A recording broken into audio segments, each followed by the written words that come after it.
like to do their downtime scene/scenes first? In lieu of a long awkward silence, I guess I'm happy to go for it. Calatarn, I believe, at the welcome party, had asked if you would like lend a fresh set of eyes to her issues when it comes to the Terramorphosis ritual, because she was trying to help out Rotox, I believe. Does this ring a bell? I think so. Okay. Well, I can go back over what all that is and such. But I think we'll open the scene with you in Calatarn's study. She has her ritual book out, and is kind of going over with you some of the issues she's running into. So I think Calatarn will be saying, so I guess beyond what I've told you, how much do you actually know about the Yuan-Ti and the Terramorphosis? Honestly, not a lot. I may have been traveling for a while, but I haven't learnt an awful lot about your people. That makes sense. Just before, or just around the end of the Age of Titans, um, the the idol Atarn, god of snakes, um, rose to power, and with him, he used his magic to create the Terramorphosis ritual. Uh, what the effectively it does is a subject is submerged in a vat of special acids that make their body and soul more malleable. I guess is the easiest way to describe it. See, is this something that anybody can go through, or only your people? Anybody. You see, the Yuan-Ti are not. They don't have uh, a way to reproduce beyond converting other sapient life into Yuan-Ti. It's it is sad and I don't know, repulsive a bit that Atarn made us this way. And that's part of why I am searching for a way to fix this ritual. Now, it's difficult because I'm working with the creation of a god, but surely the formula can be broken down. Up So, until like for as long as the ritual's been around, the form you took after the ritual was random, only slightly influenced by the strength and character of the person converted. The reason why Rotox is a little broken in the way he is because he was a incredibly convicted person before he was transformed. And that conviction and willpower uh, prevented his soul from becoming as malleable as the ritual would intend. And so it kind of had to break him in order to get it what it want. see, and I assume he is not happy with this outcome either. I I don't think he is. I think he has learned to accept it, and I think that he's comfortable where he is, but I still feel it is a tragedy. Sure. And my intent is that I can fix this ritual and potentially use it to repair his mind, perhaps allow his mind to, you know, mold his body to a form that is correct. That's certainly desirable for him. Well, what about for you? Is this something you want for yourself as well? It is, but it's different for me. You see, how familiar are you? I assume you must be familiar with the Templar, correct? Mm, maybe more of a DM question. Is that something I would have encountered in this world? You would have definitely encountered them. Templar are a They're the feds. basically they are Okay. a multinational paramilitary Okay. that, depending on what country you're in, have taken over various amounts of the government. Okay. Well, in that case, I reckon Jalen probably would have not only be aware of them, but probably have had some negative run-ins with them at different points. Yeah. Hey man, Templars are cool. All right, I'm not biased at all. I think, yeah, I think Jalen would have been caught stealing multiple times in their vicinity, and yeah, okay. Are you No, actually just Aladdin? it literally wasn't my intention, but I seem to have ended up here. Now you just like, oh, also I steal things. Like you're just a little. I stole things from day one. That's yeah. Do you have a pet monkey? Oh yeah. Joffrey. All right. Okay, yeah, Um, yes, I am familiar with the Templar. I think Jalen will try and keep it really neutral there, like not giving away any of his allegiances or lack thereof. the Templar, in an understandable move from their position, a few years ago, declared a extinction for the Yanti race. Uh, whether it was a political or a moral move, it's unclear. Many hands are involved in the movings, but in a response to this was in a response to the rise in abductions by Yanti operatives. This rise in abductions was caused because the Yanti have been without a leader in for 6 or 7 years now. There is a hierarchy within our system. The brood guards that are at the lowest of the caste. Uh, brood guards like Rotox. Above them are infiltration units like Weiss. Then above them are the generals and priests like myself, the augurs. However, above me, normally there would be a creature called an anathema, uh, a truly powerful being, far stronger than I. However, since the creation of our species, the rate at which anathemas have been born from the Terramorphosis has been decreasing. You know, back back 800 years ago, there were, 2 or 3 anathemas simultaneously, causing, war to spread between the different factions.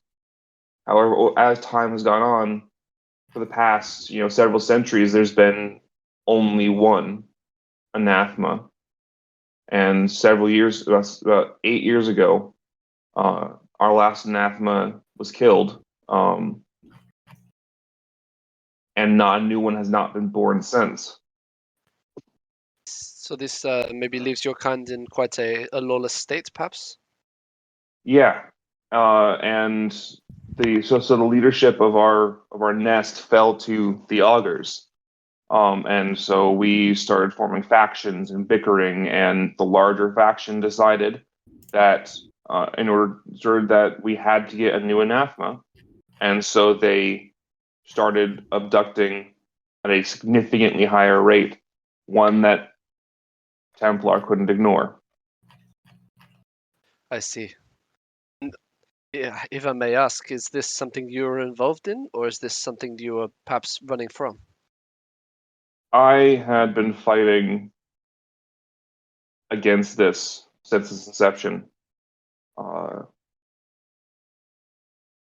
I I was a bit of a heretic when it came to the Yanti. I tried to push the Yuan-ti to a more peaceful existence. However, I was the minority on this. My hope is that if I can perfect this ritual, then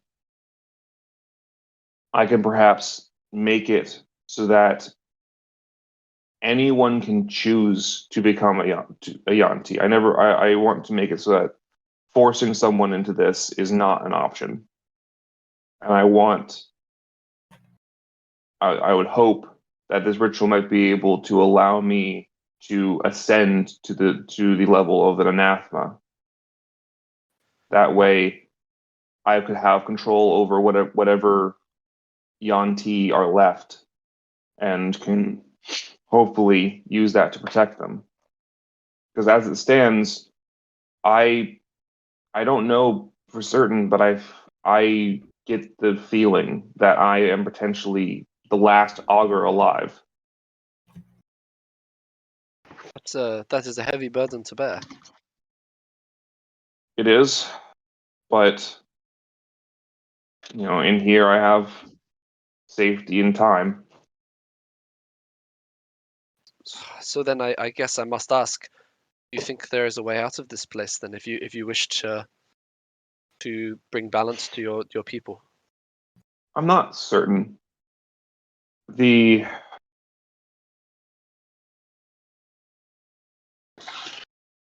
This place feels powerful in a way that I haven't fully understood yet. I suspect that there are ways to escape.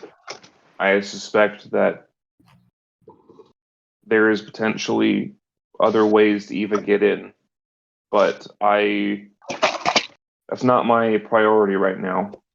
I mean, there's no point in me looking for a way out until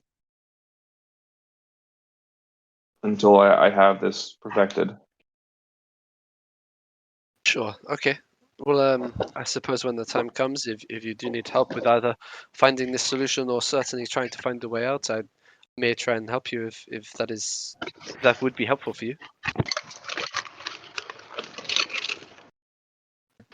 I don't know a lot about the arcane, but I've been gifted a fair amount of power, and perhaps I can use it to benefit you in some way. I appreciate that, and I will need it. Changing this ritual so that it's more equitable will require a lot of magic, and it's actually quite fortunate that you and your patron are here. Uh, I suspect that you may be able to provide a little oomph if need be. Sure, absolutely. Well, I forget that you were aware of my patron before I shared, but I forget you are quite powerful yourself. I forget sometimes that uh, most people can't see the way I do. As for me, it is quite clear to be able to look at your amulet, and I can see her quite clearly. Not sure if that is reassuring or not, but thank you for your honesty either way. I when I was guided to head in this direction towards the grove by this patron of mine, I was wondering why and what good this could bring, but between some of the good we've been able to do and hearing your story, potentially some of the good we could do in a larger sense, perhaps there is a lot of reasons that I am here. Tell me, would you find it useful if I were to teach you to see how I do? I I I offer this as potentially a way for you to assist me further, but I offer it as a token of my gratitude for your willingness to help me. Well, I appreciate that a lot. Just forgive me for being cautious, but it's how I've had to live so far. Are there any drawbacks, any side effects, any concerns that I should be aware of? I promise there will be no drawbacks. In that case, Other than you might notice things you didn't want to notice before. knowledge can be both a gift and a curse, I suppose. Let's find out what it is for me. All right. She'll have you like sit down in like a cross-legged position. And then she'll say to you, "All right." She starts like setting out like a couple candles and like some other ritual stuff, and says, "The first step to learning how to see like I do is to close your eyes." Hesitantly, Jalen will close his eyes. You feel her hand be placed on your forehead, and like you feel like a slight warmth pulse throughout your head, and you start feeling things around you. At first, it's very faint, but then you suddenly become very aware of your own heartbeat, and then you can hear Calatarn's heartbeat, and as you breathe and focus, you start to be able to feel farther out from yourself. Eventually, you can feel Rotox outside training, like with the punching bag.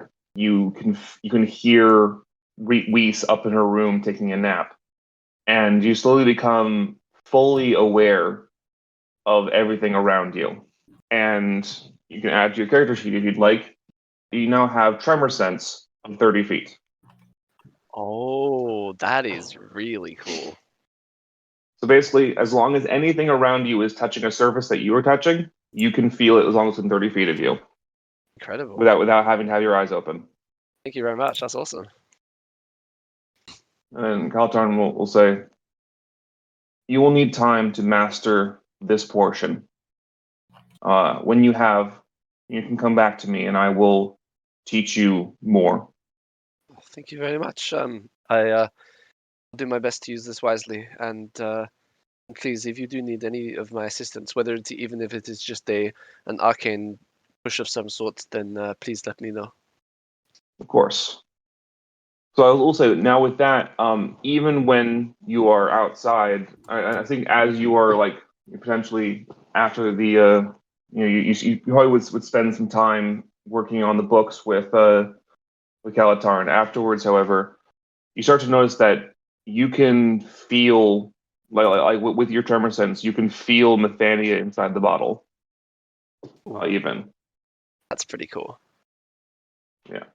And you probably would notice like throughout the week that because there's going to be about a week until the Rhino finishes your house, that you start to get like a more detailed sense of everything around you. That's awesome. I guess then following on from what we talked about before, David, I think the only other thing I'd like to do in this time is to pop in and say hi to my patron. All right. You unstop or I can't remember. Does your amulet have a stopper in it, or is it just an amulet? I think it's meant to, and that feels fitting. I Okay. feel like it's got to have an opening of some sort, which is how like where my body gets like pulled into. Yeah. So you turn into mist and get sucked in there. Like very, very like genie style, just being zoop. And inside, you are face to face with Nathania again, and just say, "Hello, Jalen." Good morning. How has it been still being trapped in here? Well, I have been doing my best to keep watch and track of your adventure in here so far. Uh, I have to say that I'm very proud that you were able to assist in healing Maribel, and I believe you were compassionate with Domino. I appreciate that input. It it does not come naturally, so um, yes, it will be a maybe even a lifelong process to master this. I expect it will be. Do you have a question for me? I guess I was wondering. Obviously, you guided both of us here for a reason, and I don't know whether it was more of a specific thing or whether you just or whether you generally knew people in here needed help. I guess I wondered whether the incident with Domino and that whole series of events, I wondered if that was the main cause of being here, or whether there's something more concerning that I should be preparing for. It's fair that you would ask this. I understand if you do not know everything. The situation with Domino, I did not expect. I had no insight to that happening. See, However, this place is the best way I can describe it for you is it's starting to exude a pressure. It's been getting stronger, and perhaps if it gets much stronger, you'll be able to feel it too. But something is going to happen here. I can't say for certain what, but okay, I fear that this place is going to become dangerous, and with us being here, I believe we can protect people. I will still do my best with the power you've given me to use it well and to keep others safe. But that's certainly concerning. I might share that with the group I traveled here with, if that is okay. Of course. Well, okay. Well, I better get back to finding the others and I guess preparing for whatever is coming our way then. Yes. That would be good. Thank you for your support and guidance and everything, really. Before you go, however, I've been putting more of my regained strength to use, and she'll like kind of stand up and like walk over to one of the walls of this chamber here, and she'll like wave her hand a bit, and curls of air come off and like dissipate this wall, and she'll say, "I've renovated." Wow. I believe if you need to, we can fit some of your friends in here as well. I don't know how helpful that will be, but it's an option if you need it. It is fantastic to hear. Thank you very much. I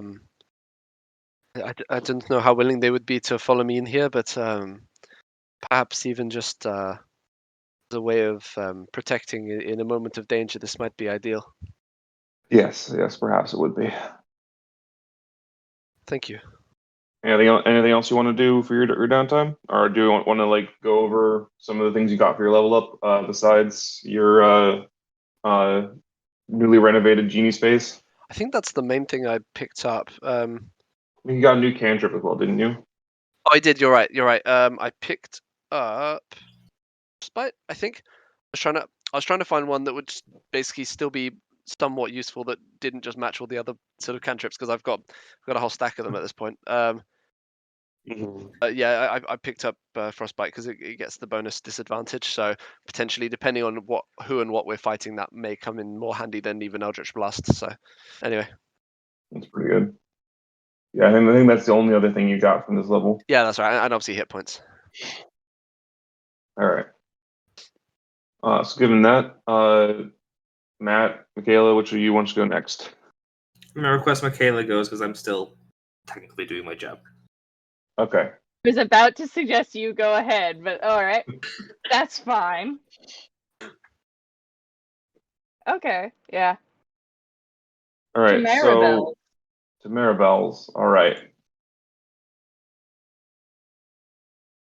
So I was kind of thinking, I don't know, I'm trying to think of how the setup of how you, like, in the Mind Palace, how you set up Maribel's house. Does the Um, kitchen's window look out to the garden? yeah, probably. Okay. I mean, like this is all theater of the mind. Like these rooms can have 5 walls and like we can have whatever shape is necessary for this um for this scene. I mean, for all I care, the Grove is non-Euclidean, so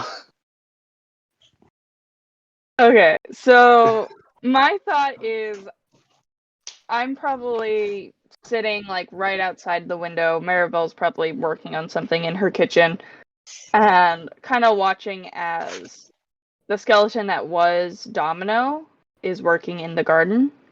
mm. You'll see Meanwhile, him. He's digging another row, and as he's digging, he lifts up a little glass bottle with a swirling blue liquid in it. He'll look at it, and then he'll put it in his apron and continue, keep digging. okay. Um, so from there as well,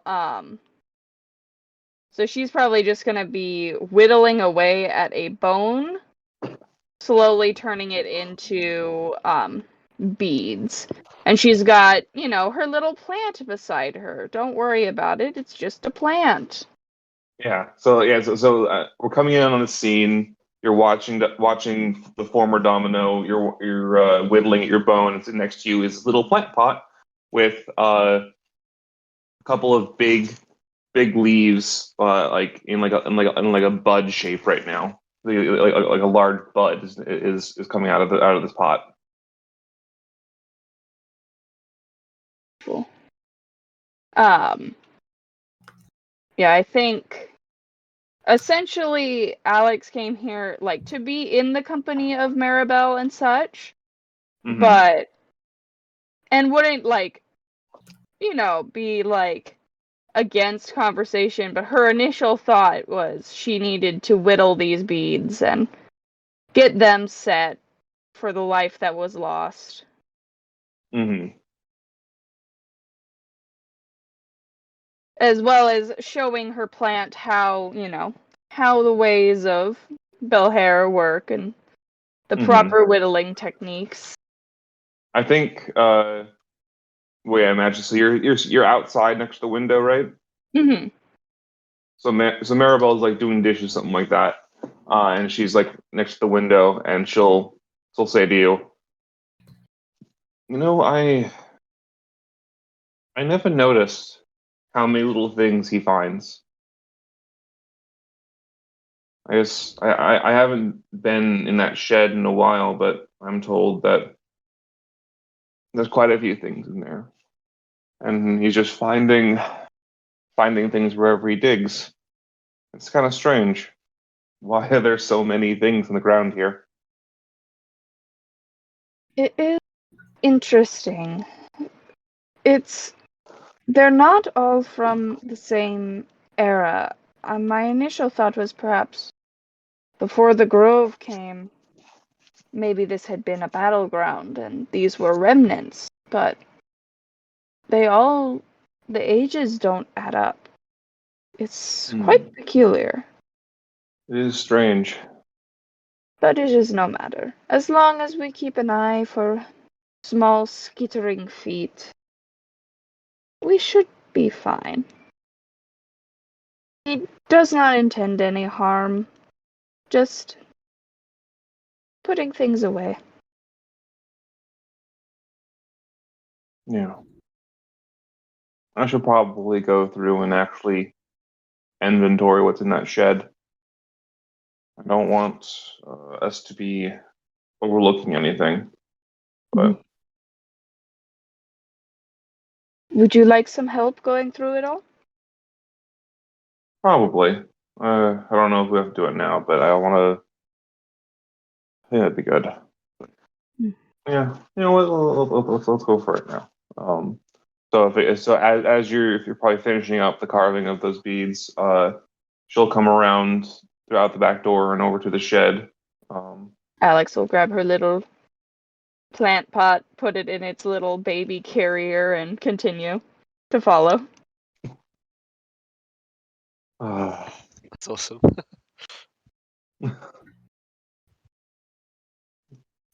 Maribel opens up the shed, looks in, seeing a whole bunch of just random items, various weapons, various other stuff.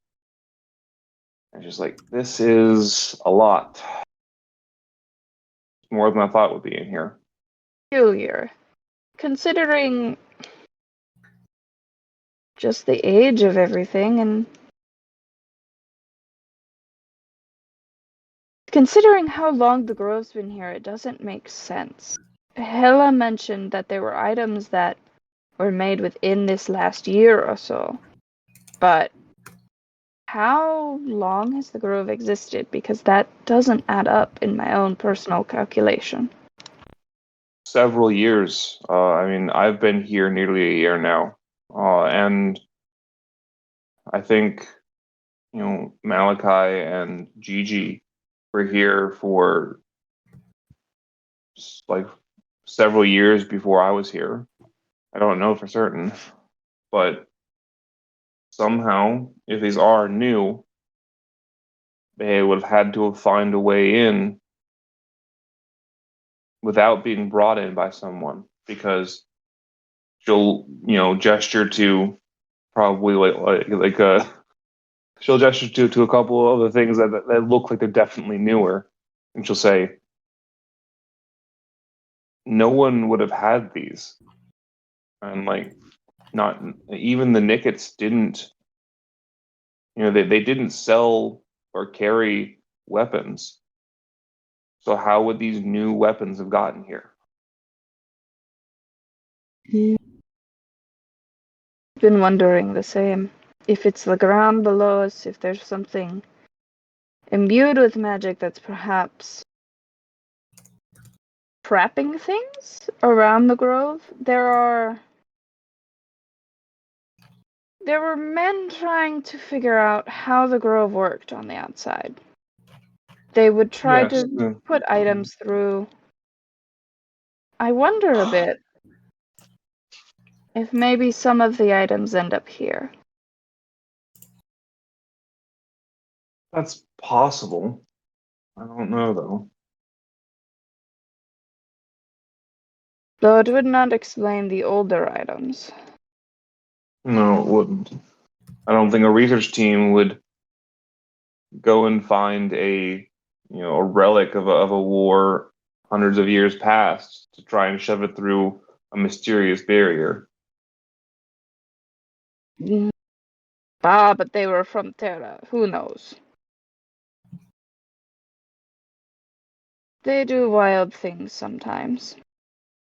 If you want, you can go ahead and give me an investigation check. I think would be the best for trying to sort out the things that are in here. I get to roll a dice. Hold on. I have no pluses to this. I got a 12. That's perfectly fine, actually. That's a 10 was what I was looking for, because I think you would recognize it as soon as you saw it. Oh. So we need to do a little bit of like on the fly backstory in here, because I didn't get a chance to ask this before because it would have spoiled some stuff. Mm-hmm. Tell me about something that either you or Reshi lost, when you guys were still together, like an item or like a tool that you guys could not for the life of you find again. Just you lost it. Oh no. Okay.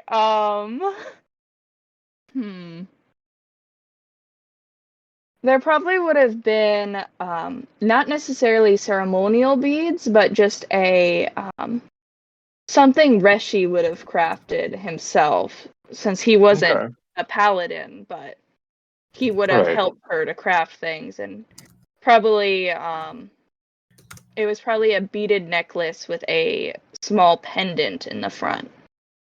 Yeah. So tell me what Alex is thinking then. Finding this necklace that you lost years ago here. Okay, so if y'all seen Studio Ghibli films and you know how the hair floofs up, but she doesn't have hair. So it's a very weird, like, throat kind of expanding moment for this reptilian creature. Her scales point up a bit, so she just comes spiky or something like that. Yeah, there we go. And she's gonna actually stumble back a little bit. That should not be here. That she's gonna then rush forward and grab it and kind of cradle it close to her. This was ours. This Reshi made this years ago. Why is it here? I don't understand that at all. That this grove, I'll admit, when I first came here, I was a bit suspicious of it, as to be expected. But I've gotten more complacent over time. Do you think we can actually trust this place?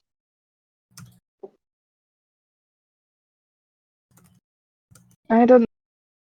It's. I feel like something is messing with it. There are things about this place that they don't reek of evil or things like that.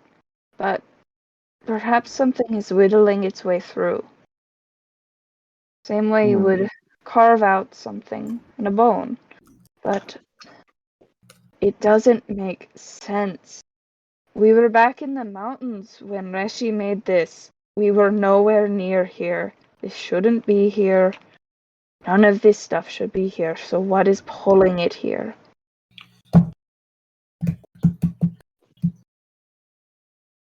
And because Lizard, I don't care. She has tears in her eyes. My kobolds can cry. That's I figure fine.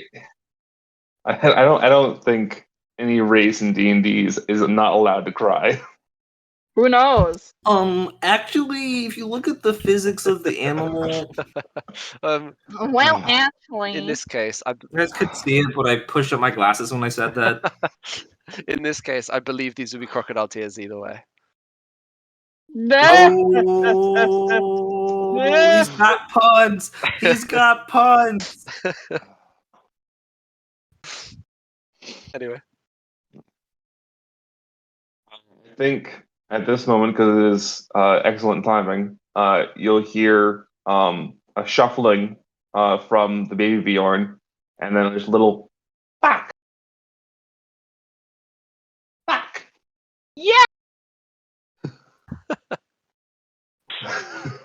yes. And you'll look down. Yeah. So you want to describe for people what is in your baby Bjorn now? So from his soil with a derpy face that could only be described as a ditto is my little buck boy. I'm imagining like if you played the Ocarina of Time, when the Deku tree dies and then like the little tiny Deku shrub comes out of the ground. Yes, That's accurate. the face I'm picturing. Yeah. And he's just, if you imagine a large bok choy, and he's just sitting in his little pot, having the time of his life. He's got his little arms, and he's just looking up like, "Hello, world. I am now awake. Don't worry. I am sentient." I can't believe whoever did this original art, as beautiful as it is, I have no idea how you managed to make the expression so neutral. It's like looking at the Mona Lisa. It could mean anything. Don't worry about it. It's just Buck Boy. My He is- boy. He is my lovely little lad. Alex is gonna look at him and just smile and speak in Draconic to it. A few words. To which she'll be quiet. All you hear are bak, bak. But she knows what he's saying.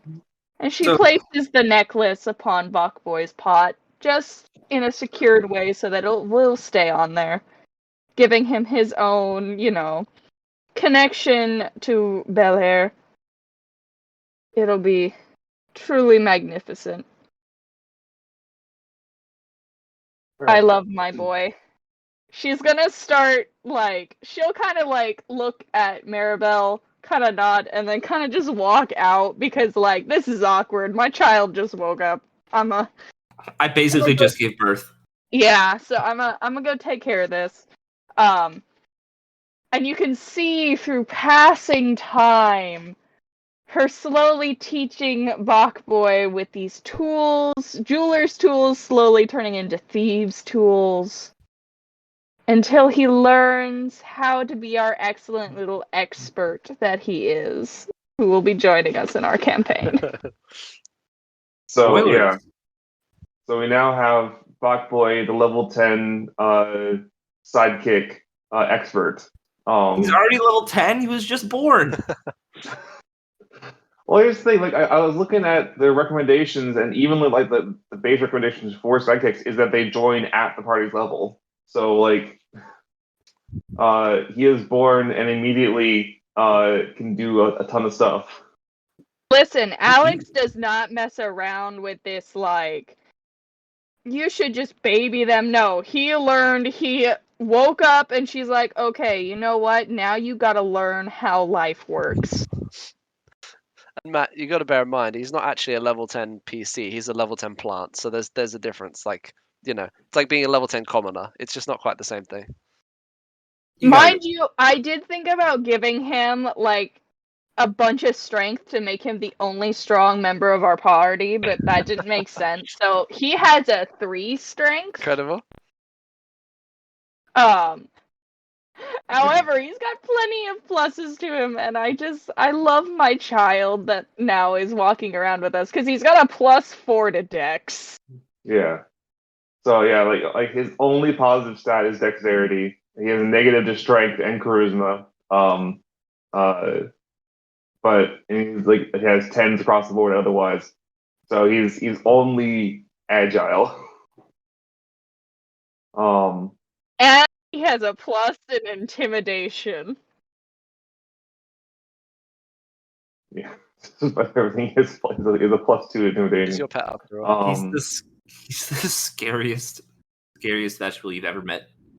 It's true. It's the unpredictability. When you look at his face, you don't know if he's charging up his final attack or about to go to sleep. You just don't know. Yeah, you guys know Tonberries No? from Final Fantasy? Huh? No, just me. Oh, The little green guys who the really cute. No, all right. Okay. I got you, Matt. I understand. Yeah.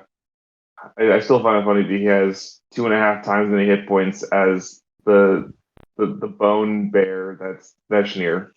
Yeah, no, he's got more than double. He's got, let's see here. It's about 2.5 times, yeah. Yeah. Veshir's 19 hit points compared to Bok Boy's 52.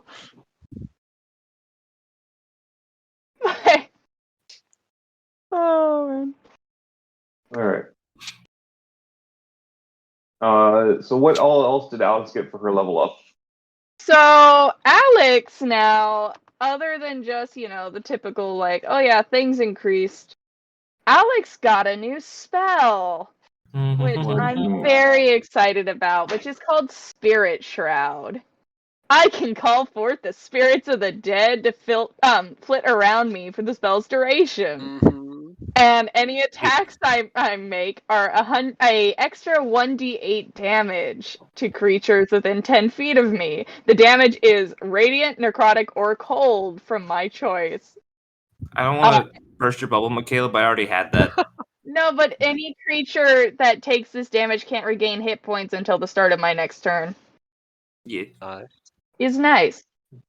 I'm happy about it because it was finally something that wasn't fear related on my paladin. Well, the thing is at the same time you also got a fear related thing. I did. I got another. Hold on. Where is it? It's your aura of courage, I believe. Yeah, I got a new aura. Where are you on my D&D sheet? I can never find my auras. Okay. Aura of courage. While you are conscious, you and your friendly creatures within 10 feet cannot be frightened. Cool. Sick. So yeah, Alex is just all about that fear. But it's fine. She is a mother now. She is allowed. Well, she's a mother again.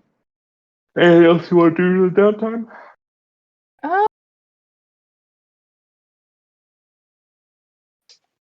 I think her downtime from then on is just teaching Bach Boy things and talking to him in Draconic while people look on like, what is she saying? And then just this Pokemon-esque thing going, Bach, Bach, Bach! Alright. So in that case, Matt, are you available to? I am. I am ready to Okay. do a thing. All right. So who are you talking to during your downtime? So I noticed you said that this is going to take place over an entire week, right? Yeah. Basically, at the end, so we can have scenes anywhere during this week. Basically, I wanted it to be like you guys have time to settle in and nothing happens for a week. At the end of which, you'll have a house built. See, I'm so suspicious of that because how can we have like the craziest thing that's happened in this place since its inception, probably, and then just be like, everything's fine for a week? Don't worry about it. You can be So, suspicious. I am very suspicious. To be fair, like this is a DMing thing I should have been doing more, especially with the Templar campaign, because there's no reasonable way that you guys went from commoners to Templar knights in a month. It was fine. We were main character powers, David. When you have stats that are better than commoners, you just get promoted fast. Okay. So here's when we were looking around all the people's houses and things, right? Did anybody have like a library or like a collection of books? Like, did Malachi have a library in his house? A very small one, not much there, honestly. I think the biggest library you would have seen would have been with Martha and Rick, because they have a ton of specifically academic books. Mm-hmm.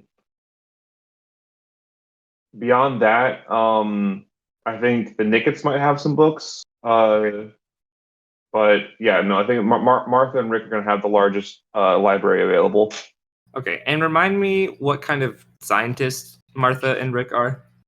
I think their class is artificer, but they were just arcane researchers. I don't think they ever told you exactly what kind of scientists they were, but I think you may have got the impression from all the stuff they had that they were definitely like, arcane, like researching magic and stuff like that.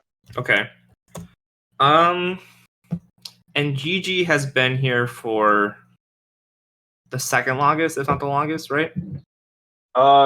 Yeah. I think what you got in the idea is that I think Gigi and Malachi came at the same time, and they were the first. Okay. I think what I'll do is I'll go ahead and I'll go to Gigi. Okay. And I'm gonna ask about this weird stuff that's in the ground all over the place. Because if you're a farmer, you've been here since like the longest. I'm sure you found a ton of weird stuff in the ground. Yeah, like I think we'll probably open with you talking about that, and like he's like in the field, like doing some plowing, and he'll say, "Oh yeah, I find stuff all the time, honestly." Here, he goes a little bit farther, and then you hear a clink on the plow, and he pulls the plow back and then digs around a bit, pulls out a little, he pulls out a little iron band of binding that you just found.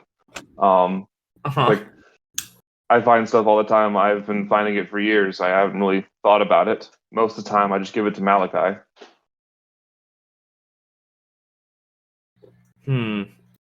Well, So you never Hmm? were like confused as to why it was there, or looked into it? not really. I didn't really have reason to question it. I think Malachi said something about like, this is kind of just what happens here. I don't know, like, you have to understand, Malachi and I are real old friends.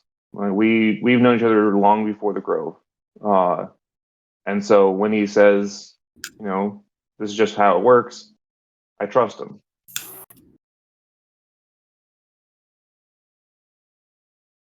So he seems to know how it works then? I mean, he's always been smarter than me, and he's a nice and powerful magic user. I figure he knows things. And so did you both come here together, or did you end up here happenstance? No, we came here together. You see, back before this, like back when I was on the regular material plane, I had a little farm in Gate, and then a battle got too close to where I was living and farming, and I accidentally got teleported to the astral plane where I met Malachi. And we hung out there for many years. He let me use all of the rare and interesting seeds that he found, and I started a little farm on the astral plane since I didn't know how to get back. And then, a few years ago, like, he came to me and said that he had found a really nice, safe place for us to be. And that I'd be able to farm easier, and I'd be able to have, all the crops I wanted. And so I thought, hey, this sounds like a really good idea. So we went and we came here.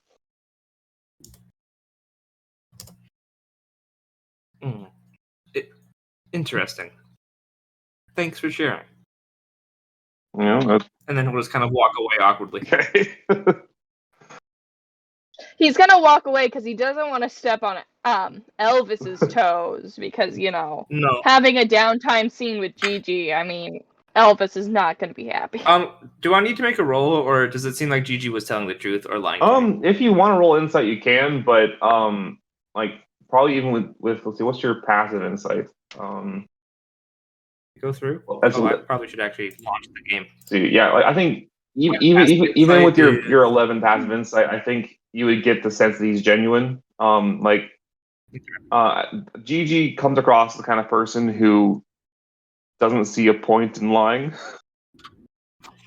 Yeah, I was gonna say, like, Gigi's a little simple. Yeah, like he likes his farm, he likes his friends, and that's what he wants out of life. Same. So now I'm gonna go to the scientist's place. All right. Actually, I'll go there. I'm just gonna go there. Okay. You could go to the house. Rick will open the door and make a little slime hand and wave at you. How does he open the door without melting it? I have questions. The door is made of metal. Oh, okay. Heather looks at him like, okay, and just walks in the door. So, I would say he kind of walks in, and like, what do I see when I look around this place? Right, like he invites me in, but like, what am I really looking at? You see a very well tidied, mostly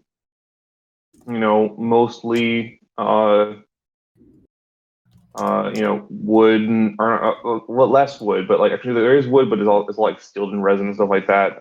There's like mostly just like inorganic stuff all around because Rick will melt anything organic. Right. It's fairly simple, but you do see that like there's a whole, probably like in like the main living room, there's like a whole library of like various books. There's a whole area of books, which are specifically not dusted because Rick can't get close to them without melting them. Rick has a hard life. We all feel bad for Rick. I mainly question the sanity of his life partner.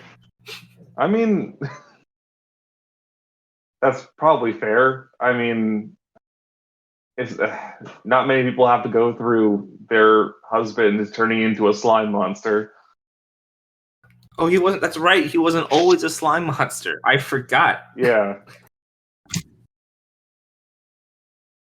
Okay. So, I think after a bit,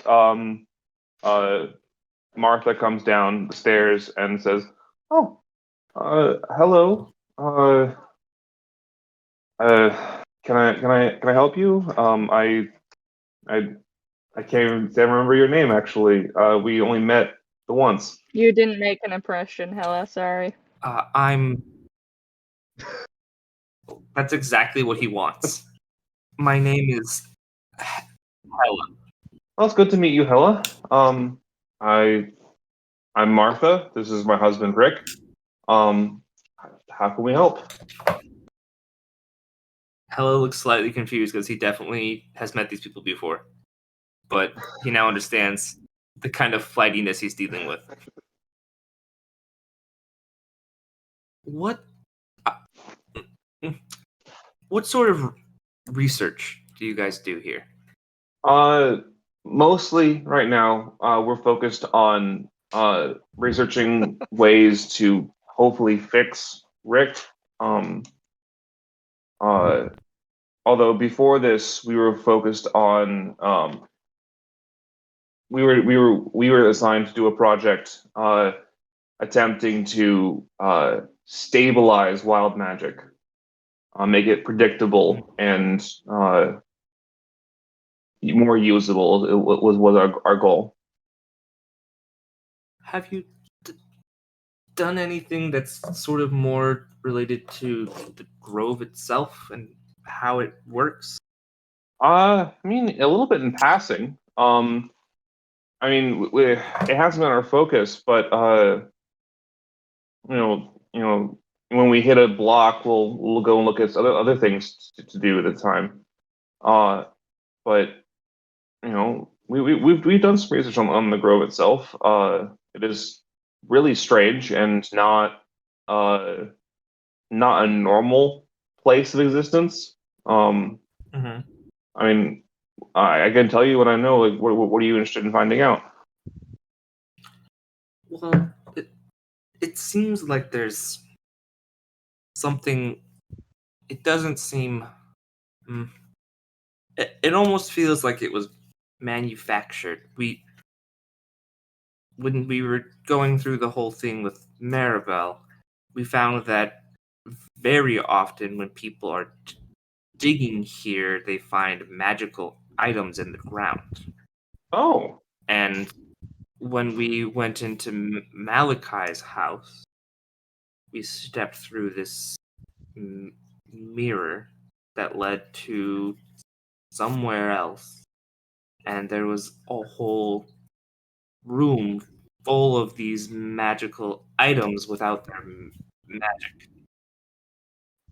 Like she has a wide variety of expressions going through that. I think the first thing is to say is so there's a mirror in Malachi's house that leads somewhere that's not the grove. can't be certain, but it's louder there. There's no interference, and when you go through the mirror, there is, if that makes sense. Oh, that's really interesting, actually. I'm having a moment.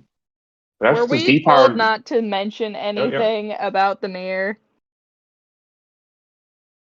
Yeah, guess what? I don't care. Yeah, I don't know if you specifically were, but I don't think that Hell is going to respect That's Malachi fair. enough Okay, to not. continue. Correct. Malachi's keeping secrets. Oh, I can't talk about it. Oh, I can't go in there. Oh. All right, old man. She'll say, as for depowered magical items, and it wasn't like an anti-magic zone, was it? Our spells worked fine there. That is truly strange. The room itself was protected. There were traps.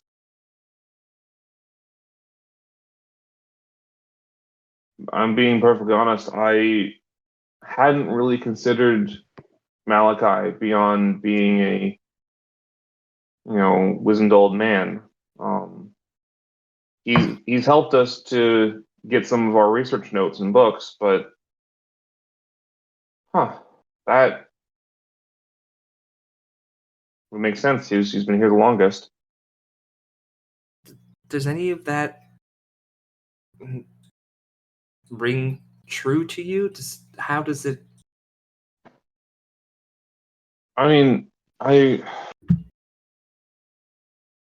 we haven't gotten that very deep into research on the Grove itself because it's very difficult to research something that is so monolithic as the Grove.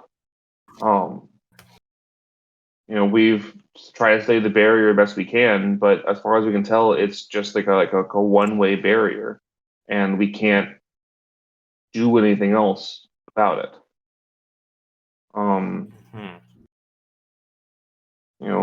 It is interesting that there are items in the ground, but the items they range in age. Some are as recent as a few years ago, and some are practically ancient. then how would they all be here? That's what is confusing me. Why is this place? It's almost like someone is continually feeding this place to keep it going. I mean, that could make a lot of sense. If this is a manufactured place, it would require a lot of energy in order to maintain, even.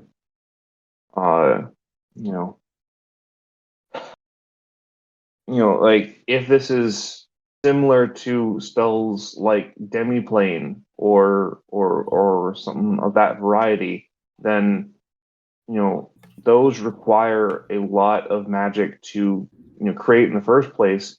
But then you have to maintain portals and you have to maintain entrances and exits, and most demiplanes you have to it requires a high level spell to enter them. But if anyone, assuming they can get past the Guardians, can enter the Grove at any time, that means that his portals are permanently open.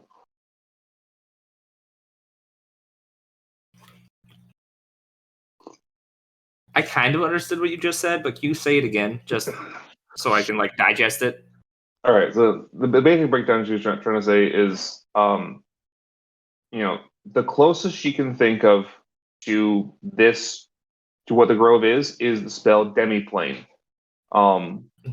which specifically allows you to create a pocket dimension. However, I'm going to double check this.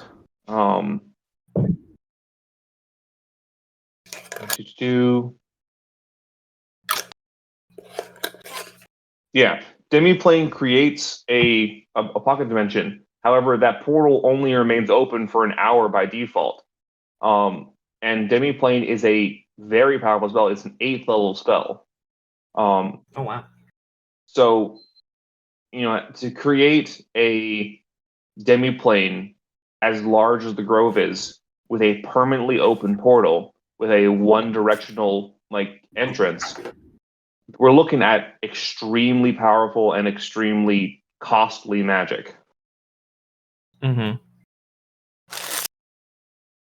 And if this area of magicless items is related, they could have been used in the creation and or sustainment of the Grove.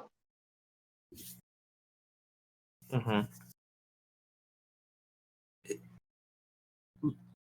But why would someone? Why? I guess I fail to see that why it would make this place. Like, what's the benefit for who made it? How do they decide these things? It doesn't. I don't think we have a way of knowing unless we can ask them themselves. It doesn't seem malicious in intent, but something about it feels wrong. I don't know. I know the feeling that you're referring to, but I don't think we can know what is going on here unless we can figure out who or what made this place. Hmm. That's it's say it was Malachi's house that has the mirror and such, but Malachi's he's a decently powerful wizard, but he's not that strong, at least as far as I've been able to assess from what he can do. Mm-hmm. He's a mage, he's a wizard, he can do spells, but nothing like this. Mm-hmm. He certainly was aware of its existence, but it doesn't. He was afraid. He refused to go through. Well,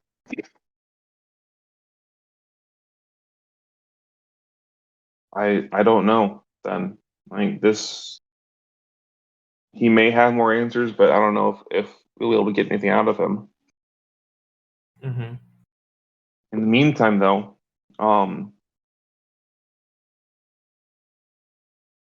if there is a way to leave this grove, then I feel like that portal in Malachi's house has to be, where people where we'd have to start.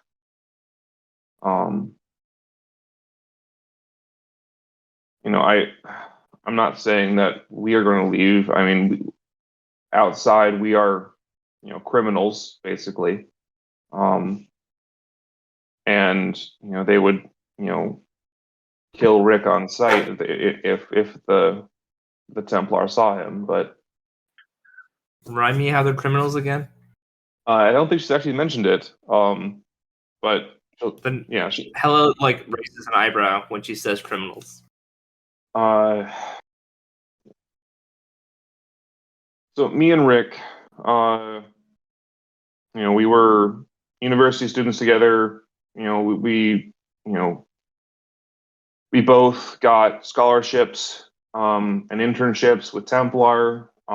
We got married, and then we were assigned to do this research on wild magic because before Rick was what he is now, he was born with he was born as a wild magic sorcerer. He tried to avoid using it because it's difficult to control and can have devastating consequences to those around him.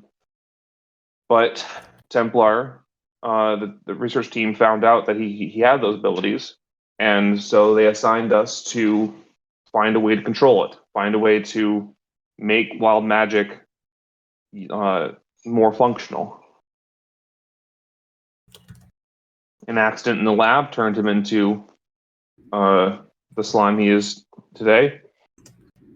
And my superiors thought that he was gone forever, and so we're going to dispose of him. I disagreed.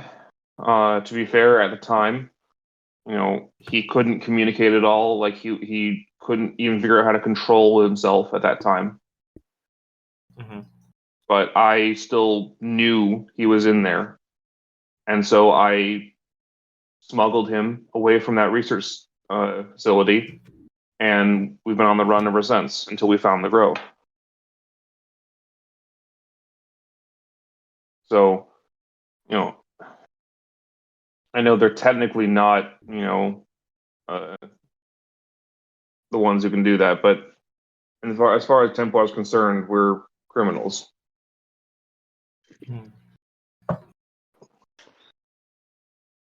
I see. I suppose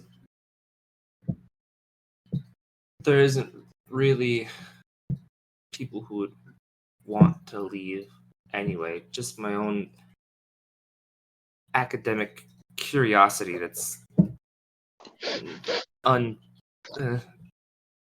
the most trusting person. That's fair. I mean, there's a lot in this world not to trust.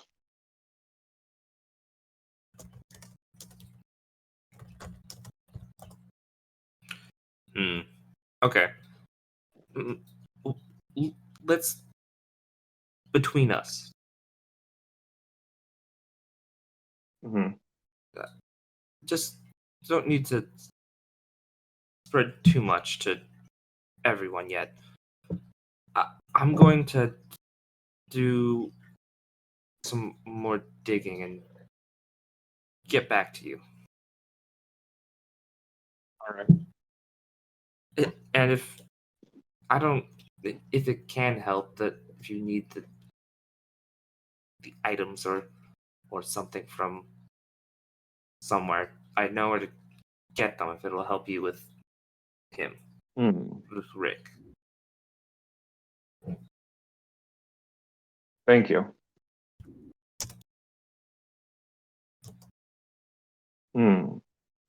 She goes over to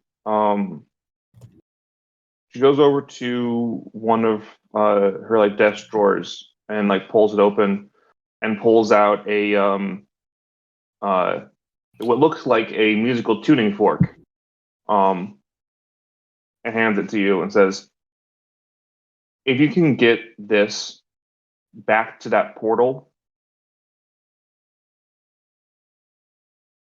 and leave it there for a while, this is a tuning rod, and it should attune to whatever plane that portal is, whatever's on the other side of it. If you can bring that back to me, I might be able to identify what plane it is. But it has to be, it's got to be on whatever plane it's going to be on for at least 24 hours. I've tried attuning it to this plane and nothing comes back." That should be doable. And then he'll take the tuning rod and pocket it. Okay. Yeah. And then he'll say, "Thanks for your input." Of course. No, And this place is worthy of suspicion. Agreed. And then he'll kind of wave and nod knowingly to Rick and show himself out. All right. See, and now I want to go break into Malachi's house. All right, you're doing this alone? I mean, because I guess seriously, we have about half an hour left. I don't know if anyone else wants to do a jump and do a heist, or if you want to just do this yourself. Speaking personally, I'm always down for a heist, but obviously this is more of a Hella's character thing. So if you would usually do it alone, then that's fine. Yeah, it's more like how he's thinking about how stealthy his teammates are. I am very stealthy, thank you very much. You should be thinking about how stealthy you are, honestly. See, I don't need to be because I have a spell that turns me into a cloud of gas. That's fair, yeah. But I can also apply it to multiple people. So,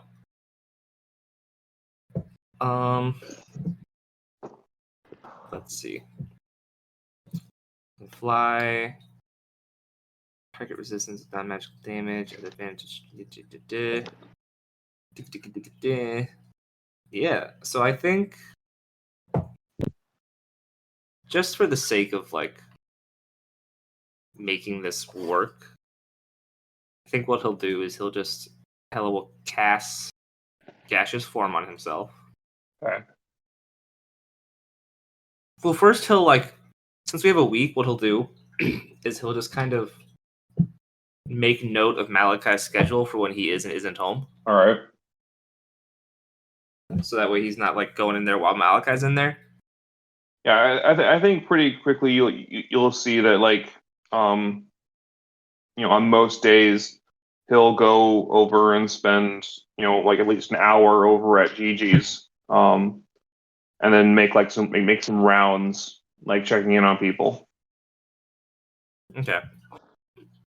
In that case, he'll wait for one of the days when say 2 or 3 days in. He'll wait for him to leave and then cast gaseous form and whoosh into the man's house. Okay. Go ahead and give me a stealth check just to see if how this is gonna, because I know you are a gas, but I need to know how this is affecting things. And let's see. When I am gas, I am a misty cloud, so I'm not totally invisible. Right. But I am very hard to see. Did that roll? There we go. 17. Perfect. Okay. So I think with that, you're able to get in. You get to the portal, and you push through inside, and it's loud again. It's very loud. Do you want to put so I guess are you putting the tuning rod in this room or one of the other rooms? We never went to all the rooms, did we? Let me do.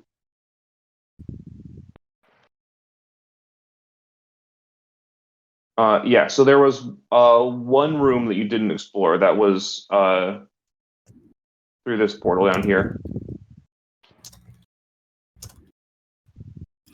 I want to see who's in that room first. Okay. Do.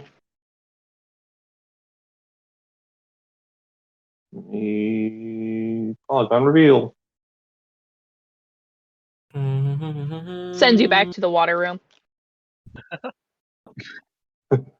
Oh, well, I'm flying. I'm a piece of gas. I'm totally safe. This room.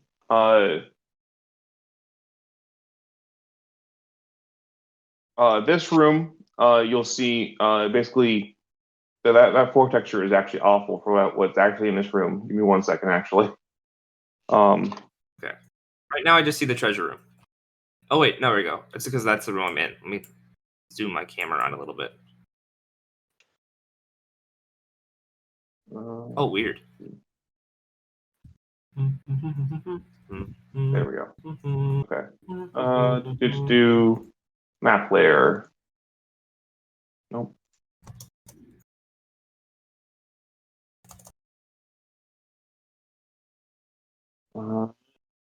Here we go.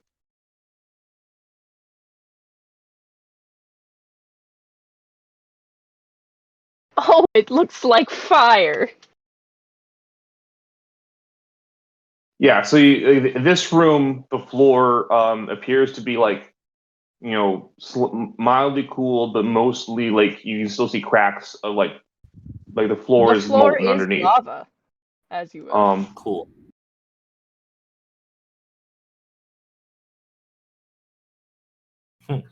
Interesting. So, like, bouncing around all of these rooms, which one is the loudest? The first room you're in was the loudest. Okay, I will put the tuning fork in that room then. Okay. Are you doing anything to obscure it or hide it, or are you just setting in the corner? I mean, it's a pretty empty room. I don't know what I would do. Let me see. What can I do? Yeah, actually, I'm thinking now. I don't think there actually is much option for that. I'll take in a blanket into the room, and I'll put a blanket over top of it. No one will ever be suspicious. No, I think I'll just like put it in the corner. All right, sounds good. All right, so I think as you're leaving, you'll see. Well, like before I leave, Oh. like I'm gonna snoop around his house. We didn't finish when we were there before. Okay. So like, what else? Matthew taking See what we full got going on here. advantage of this There's like that. this off time. What are you talking about? This is what we do.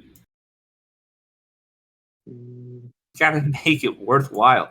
All right, what's going on in these other rooms here that are not occupied by my knowledge yet?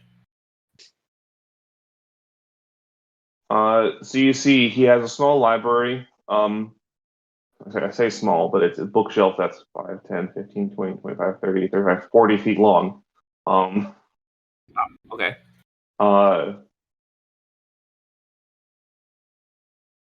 You see, like, he has a little small kitchen over here. Oh, this is like a small kitchen, a small dining area over here. Okay. Does a quick perusal of the bookcase like show any interesting books, or maybe like something like I don't know, secrety looking? You'll probably see a couple of books detailing demiplanes. You'll see a couple of books talking about I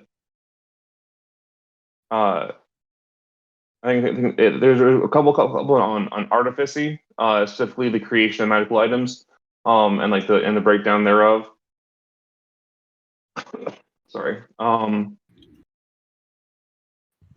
But beyond that, most of them seem pretty innocuous. I think you might find one that looks like it's a little spicy. Action. But He's got his like erotica book. It's like fan fiction of him and Gigi. He's not denying it. Yeah, you find you do find what is it like you find one that's like Midnight of Love, and it's like a werewolf smut or something like that. 10 out of 10. Hilarious. Everybody's got to have one. But beyond that, beyond the books on the demiplanes and the books on artificy, there's no like specific books that I think would be of interest to you. Okay. How long have I been in here for so far? 30 seconds probably. Oh, okay. And he's only gone for like an hour, you said? Yeah. Can I like open those books and see if there's like notes in the margins or anything? Sure. Go ahead and give me investigation check. Yeah. While you do that, Damn it! sorry, I need to be right back. I have a +7. Wow. I got a When 10. you had allies to give you the help action. Yeah, or my lucky teeth. That's true.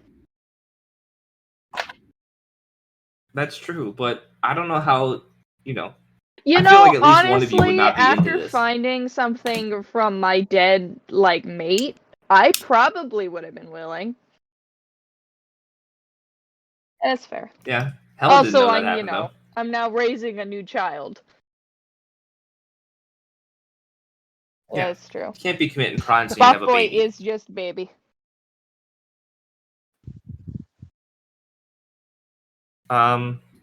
Look, it'll be fine. I have a long time to be here, so maybe I can just roll again later. That one poor roll will end you. Suddenly Malachi is there like, you thought you could avoid me? You accidentally walk in on the boss fight when you're still level 2. Did you Yeah, mean my Souls. upcoming campaign? Don't worry about it. Wait a minute. Alright, Michaela's back. What trying did I to miss? kill us all. Yeah. The usual. Okay. Uh, All right. Was that investigation a 10? All right. I got a 10 because dice hate me. Figure so. I think in that case, I think before you're looking through these books, you might see some notes and like you see like a couple of stuff. However, I think before you're able to find anything super interesting, I think you'll hear the front door open. What? He's home early. Damn it. Okay, how long was I looking at the books? Probably like a minute or a minute or a couple minutes. Because I think how long did Okay. Gash's Forum last? I thought Magic had bendable rules on downtime. It does, but like actually, it's up to an hour. So I here's the thing. I figure that you wouldn't like, push your limits on how far you can push it. So True. Okay. Well, that's unfortunate. I also wanted to look at the fireplace. I remember the fireplace being suspicious. Oh no, it was just a fake fire. Yeah. That's what it was. Okay. In that case, he's definitely gonna go back into being a gassy cloud. And is there like, Hella would have been careful to close all the doors behind him. Yep. And so he's gonna turn back and he's gonna put the book back, make mental notes of the books, and then turn back into gas and like wait by the door and listen. Okay. So I think you're probably gonna be waiting for a bit. You hear him go into a couple other rooms. And like I think you would hear him like open close doors that would indicate that he's not in the main hallway anymore. Okay. Uh, Am I able to tell like what room he went into based on like where the sound came from? you would guess that he's going through basically from the sounds. You hear him going from the dining room, and then you hear him open this door down here. Okay. In that case, he's gonna head for the front door, but he's not gonna go through it yet. He's gonna continue to listen. All right. I think you'll hear probably a sound from over here.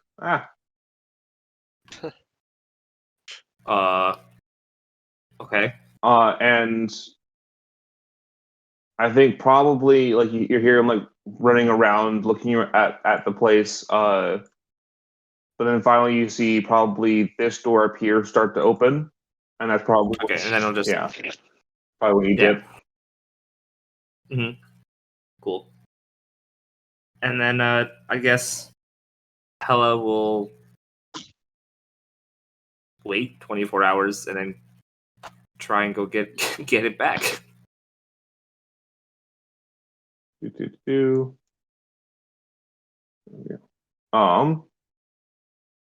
So yeah, you I made a mistake giving you a whole week, didn't I? Okay. I was gonna say you gave me a week, man. I'm doing all of it. All right, yeah. So I think you're in and out. However, this time it would appear Malachi came back even faster this time. So you may have set off like a sensor or an alarm or something like that for him. Okay. All right, and are you going back? You going back to figure out which plane this is? Yeah. All right.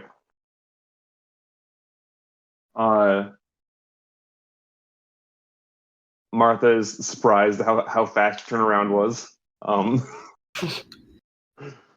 She's like, I honestly like. Hell gives like a knowing shrug, like, yeah, I did that. All right.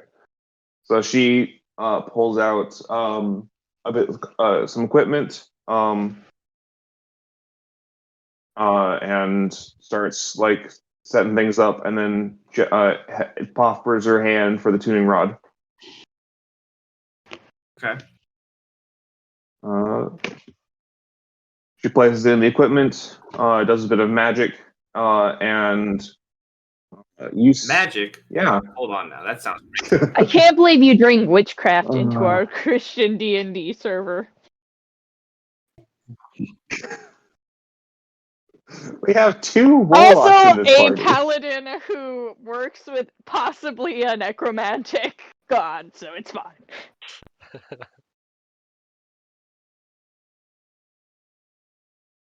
No one. Wait, this has been magic this whole time? I thought this was all science. Where I'm from, they're one and the same. Hey. I think like I'm trying to where there a symbol appears. I'm trying to figure out where the symbol is. There it is. Where is the actual like individual symbol of it?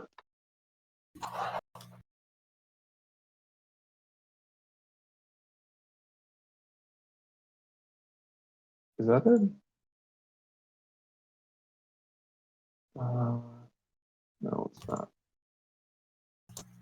Yeah, that's basically it, isn't it? Okay. Yeah.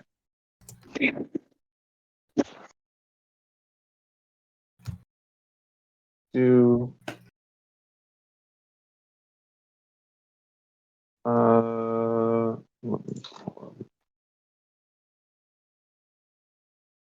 because do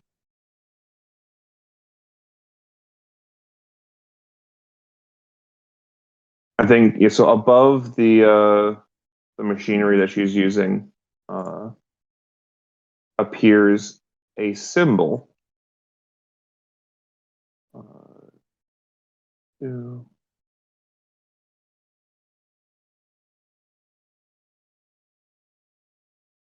come on. Documents. All right. And keep Discord open so I can send the symbol to you guys.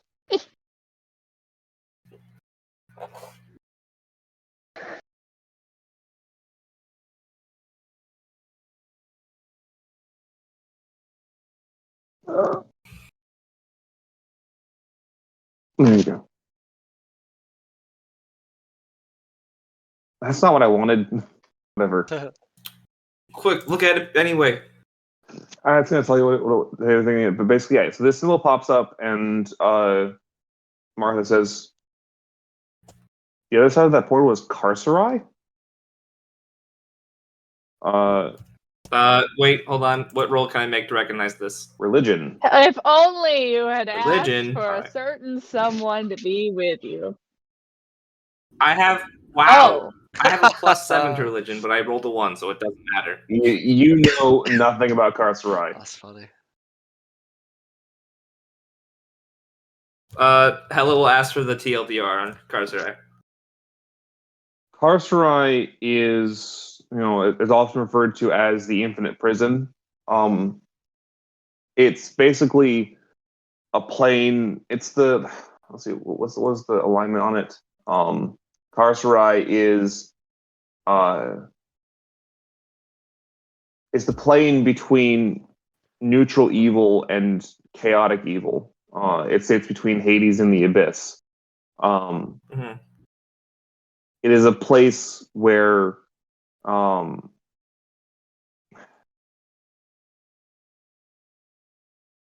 it's the afterlife for hold up, let me pull this up. Where's it?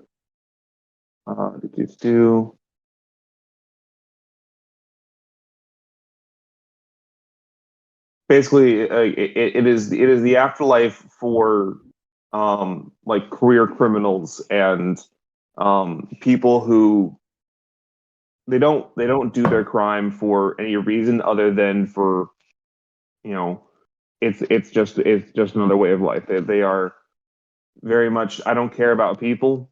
I care about what I want to do. and they are uh, like career criminals is a lot of what comes down here. That goes down there.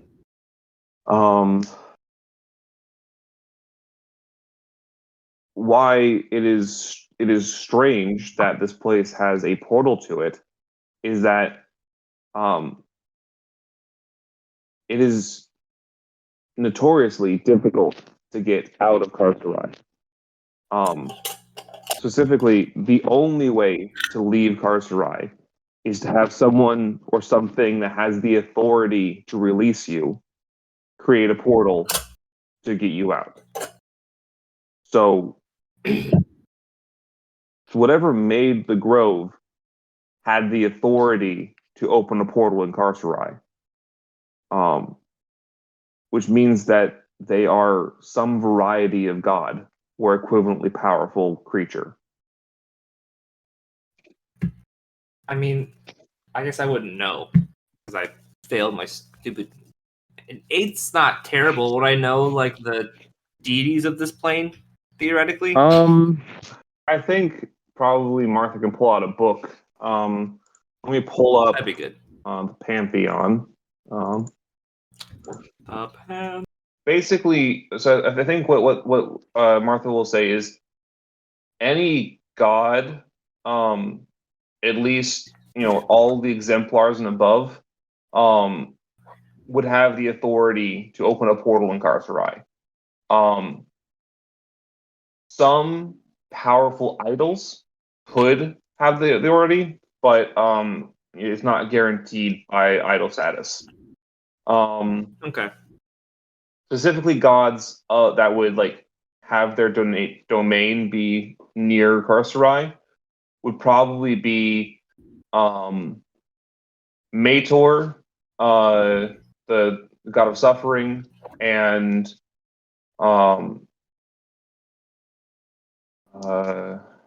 that's probably just be them. They're probably the only ones that routinely hang out around Karsarai. Okay, and I don't have your obviously I don't have your Pantheon thing open right now, but Mator, I know like your Pantheon is mostly like a family. Where does Mator fall in the family? So Mator is an exemplar who was chosen by Zemon, the Lord of Law. And Zemon was one of Bansier's children. Okay. All right. Yeah. I mean, I don't like the idea of like the prison realm having a door out of it. Yeah. And like you'll probably guess that that area itself is not like Greater Karsarai. That's probably just a demiplane that exists within Karsarai. Oh, okay.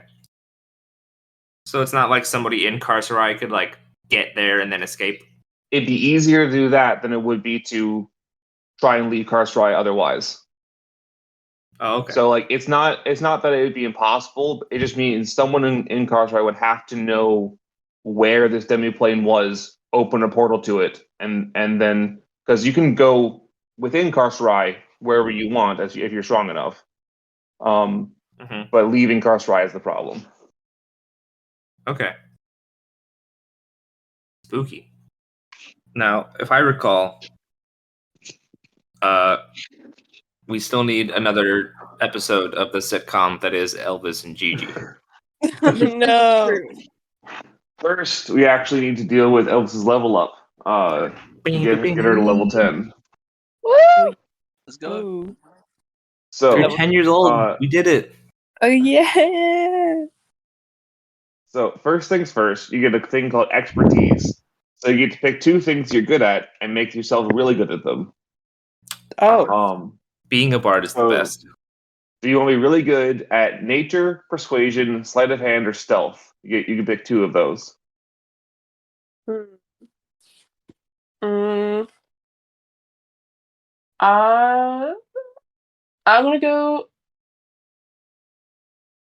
I'm gonna go with persuasion and stealth.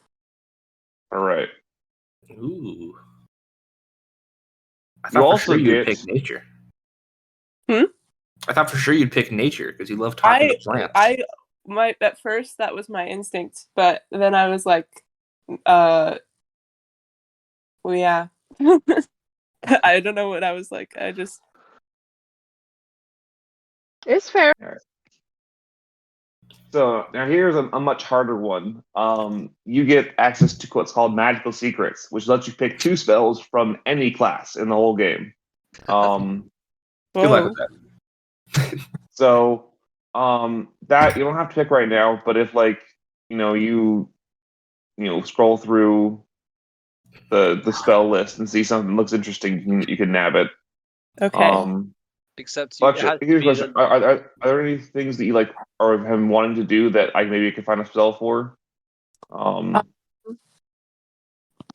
kind of blanking right now, but I'll look through the list.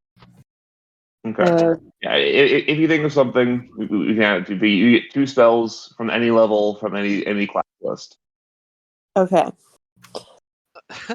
the silly answer would just be that you take Eldritch Blast, so we have 3 Eldritch Blasters in the whole party. Yes. Take a healing spell. Or Take a healing Yeah, spell. it's also a good option. My vote is always for polymorph. Always. Oh yeah. Yeah. Honestly, Also, yeah. So you'll also get a new cantrip at this level. Ooh.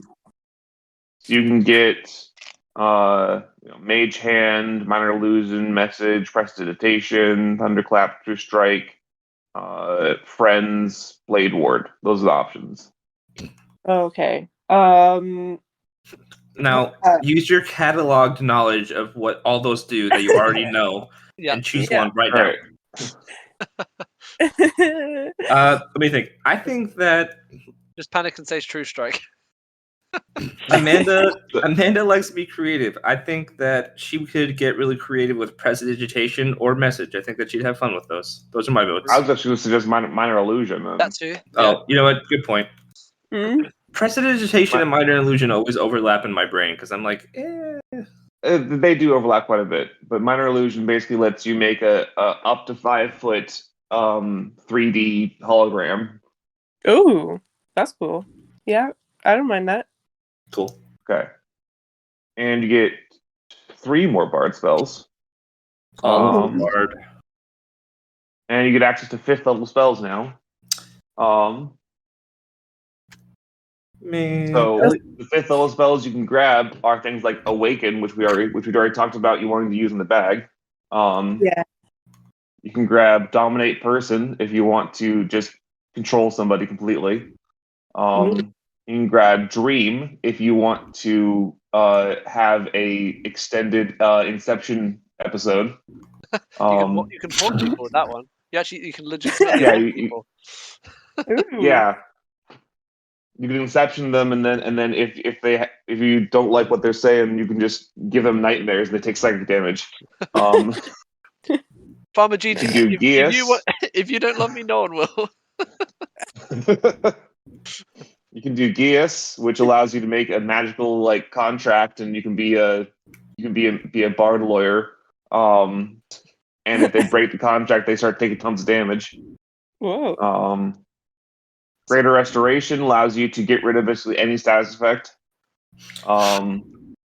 Any what? Do any status effect, like if they're paralyzed or like incapacitated or something like that, you can just get rid of that. Let the record show I definitely just wrote down for a future character idea, Bard Lawyer. You can do Legend Lore, which is basically ask the DM a question about something. You can do That one's such a daft spell. Mass Cure Wounds, which lets you heal a bunch of people around you. Yep. Modify Memory, which allows you to just mess with someone's mind, go full Gaslight them? No, you can gaslight them definitely, but there's a game I'm thinking of. What is it? Ever played Remember Me? No. Okay. Remember me. You can just know go that in and rewrite someone's memory if you want to. Oh. There's a lot of invasive brain spells going on here. You can do planar binding, which basically allows you to take something that's not from its normal plane and then make it yours for a while. Like you can just enslave a elemental or something. You could do raise dead, which allows you to bring people back from death. Like you do. A good fun one is telepathic bond, which allows you to make a telepathic link with up to 8 other creatures, and for an hour, you guys can talk if you had like permanent telepathy. It's like a Discord call, basically. Basically, you can do scrying, which allows you to look places you're not supposed to be. Ooh. You can do seeming, which lets you turn the entire party into cows. All right. I know. Yeah. No, that's it. I'm sold. You get 3, Amanda. You get 3. Okay. You got skill empowerment, which allows you to make yourself or someone else really good at something for a while. Okay. If you want a nice big damaging spell, you can choose synaptic static, which allows you to just melt everyone's brain in 20-foot radius. It's like Fireball, but ruder. Or the last option is teleportation circle, which allows you just to teleport places. I vote you should definitely take the healing spell. Of course you would. Since you get 3, We've got a might as well paladin. take the. Yeah, well, Yeah. the paladin has been slacking on the making people feel Yeah. better at school. Yeah, so She Mass skipped those Cure classes. Wounds allows you to do 3d8 plus spellcasting to up to 6 creatures. So Wait, that's a what pretty is that? good What? one. Mass Cure Wounds. Oh, Mass Cure Wounds. Okay. I'll add that one.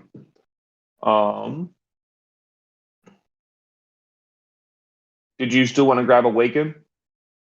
That's too funny. I feel like you have to. Wait, what was that one again? That's the one that lets you take a plant or animal and make them sentient, and also your friend. Oh. Like, come on, that's the most Amanda spell that's ever existed. Yeah, thank you. That is very appealing to me. And we had talked about casting it on the bag of tricks to make all of the animals in there sentient and your friend. Yeah. Yeah.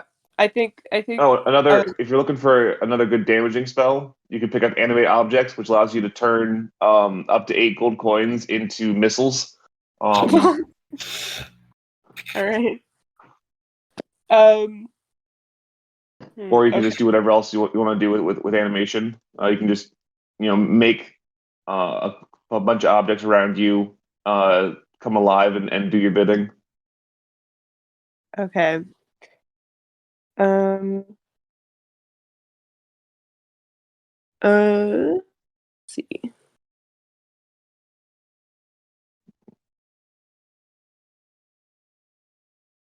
You get one more. Okay, so I have Awaken. I have Mass Cure Wounds. And I'm so tempted to do the cow one, but I feel like So okay, It's not specific. let me explain what seeming does. Basically, you can take you and your allies and then make them seem like there's something else. And the reason I said cows is there was an episode of Critical Role where somebody cast seeming and turned everybody into cows because they were stalking a like they were like trying to be bait for a dragon or something like that. Because the rules say it has to be same vague arrangement of limbs, and a cow has 4 limbs, and the DM was like, or Matthew Worth was like, I can't think of a reason why that shouldn't work, and so the whole party turned into cows for a bit. Wait, do they actually turn into cows, or do they just look like cows? They look like cows. They seem to be cows. Okay. Okay, hold on. Wait, there was another one. Oh wait. Okay.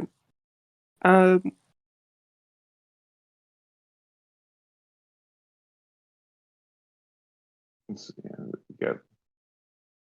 Oh,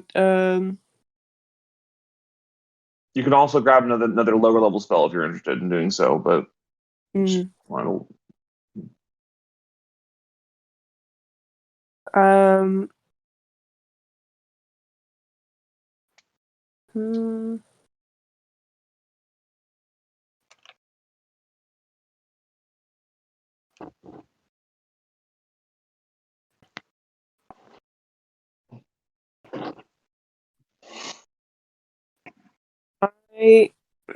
I get, hold on. I'm like, okay. it's all good. Don't worry about it. Spellcasting is pretty overwhelming at times. Yeah. Yeah. Um, I think I will do the seeming one.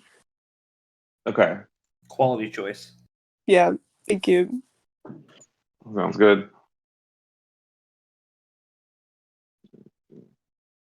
All right. With that, your level up is complete. Save for your magical secrets. Yeah. I'm assuming you've done like And you hit points and stuff, right? hit points are automatic, so she's up to 73 hit points. Sweet. And then also remember you still have a feat you can choose from. We didn't do that at level 8. Oh yeah. All right. Do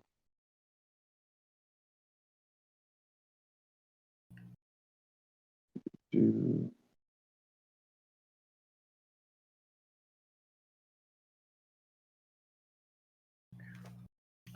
There we go. All right.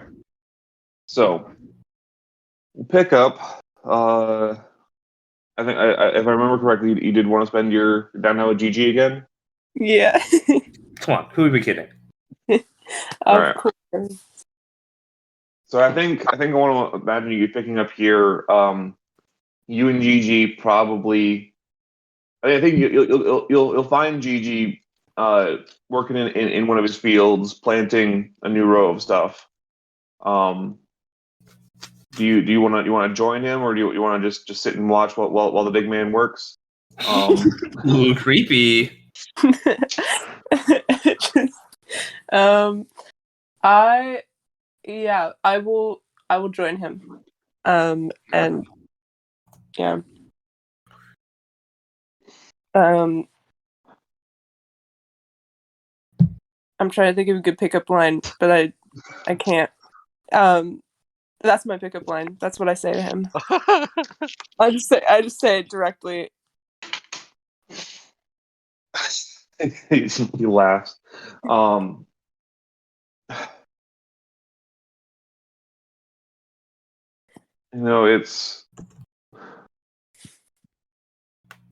It's uh, reassuring that you have humor in these times. It really. Sorry, I hate to start this conversation so heavy, but it's really interesting that with what happened to Maribel, it kind of made me realize that death is kind of a different thing for people like us, isn't it? People who live as long as we do. I Yeah. mean, I'm not to presume your age, but I've been around for a few hundred years, and if I have anything near the lifespan of my heritage, then I've got a couple centuries left. Uh, I would guess you're probably in the same boat. Yeah. I mean, I've been around for about 300 years now. Um, I I mean, I didn't know my real parents, but I was adopted by humans, so I know how short life can be for some. It just kind of makes you think that you know, like I'd be surprised to learn the actual numbers, but I doubt that most people in our situation make it to old age. Like I wonder how many elves die of old age. You Mhm. know, but there's so many things that can happen in the meantime. Well, Makes it continue. Sorry. I'm sorry. I came here hoping that maybe I could have a longer, more peaceful life. But I'm not so sure about that now. No? No, I feel like everything that happened with Maribel, it sort of, I don't know, if it freaked me out. It feels like there's so much that I don't know about this place. Yeah. Yeah. There's a lot I don't know either. To be fair, I never been that particularly interested to ask, but Mm. you know, when things like this happen, makes you wonder, what's going on here. Is it a coincidence that a couple of things started happening as soon as your group arrived? I'm not trying to accuse you and your friends, but I don't know. It makes me wonder if, something about this grove we don't understand, something that caused, the hiccups that we've had so far. Was there really nothing that you can think of before we came here that, might have been strange to you in any way? Really, no. Like, this place has been business as usual basically the entire time. There's a little excitement when new people show up, but nothing like this has ever happened before. Hmm. Do you think, I'm not quite sure how the Grove works or how much any of you know how it works, but is it possible that we could have disrupted a separate plane when we came in here? I wouldn't know. Hmm. But as far as I'm aware, you guys came in the same way everyone else did. So I don't know what's changed. Hmm. Hmm. Well, I don't know. I guess when we first came in here, um, I mean, you have to be a certain kind of person to come in here. Bring no harm kind of person. I wonder if maybe there's something in one of our pasts that the Grove sees that isn't fully right. Then I don't think you would have been let in. Hmm.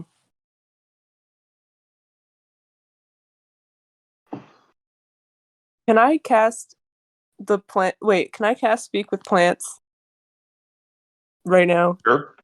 Yeah. Can, I just kind of want to. I just kind of like I do. Okay, so I sort of trail off and a bit and get a little nervous. So I try to do something to impress him. And I cast a spell on a nearby carrot that he's planted. And I I think I don't think he know. has to. I think speak with animals or speak with plants casts on you, and then you can speak with plants, isn't it? Is it? I don't know. Well, let me speak with plants. You imbue plants within 30 feet of you. Okay, so you basically you can awaken for a bit all the plants within 30 feet of you. All of them, them? dude. Same time? Yeah. I mean, she also just got awakened. So like, if she just wants to permanently sensitize this carrot, she can. Do you want to Wait, awaken a can I carrot? Can I awaken the carrot? I want to awaken the Sure. carrot. You can awaken the carrot. Yes. Okay. I awaken the I'm- carrot. I'm- He's my friend now, and I do this all to impress Farmer Gigi, and and because I don't know how to deal with heavy subjects for too long, so I try to lighten the mood. We're going to ignore the normal cost of the spell because this is great flavor. All right, so this carrot, basically, it's I imagine it's still in the ground. So I imagine it's like stalk and leaves, like curl up into fists, and then it pushes itself out of the ground. Um, and then I guess it gives it. Does it give it eyes in the mouth, or let's see. Hmm. It just gains the ability to speak and it gains the ability to move. So doesn't I guess it gestures to you and nods, and then starts looking around. Okay. Yeah. So I guess I picked the carrot up and I just put him on my little shoulder because he's my best friend now, and I say, looks like your vegetables really like me, huh?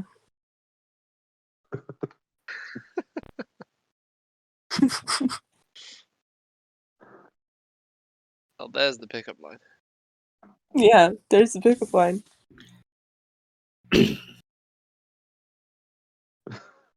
She laughs. It's like you are a very interesting person. Thank you. I get that a lot.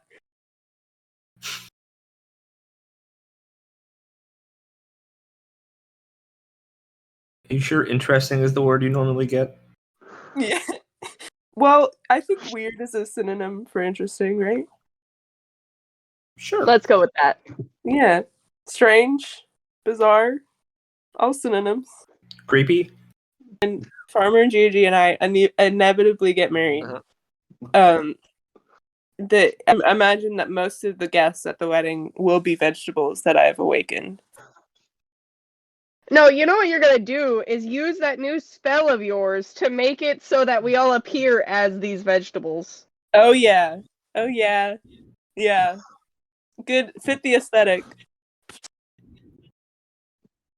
All right. So yeah, I think Gigi is definitely impressed with your awakened carrot. Um, What's my romantic level at?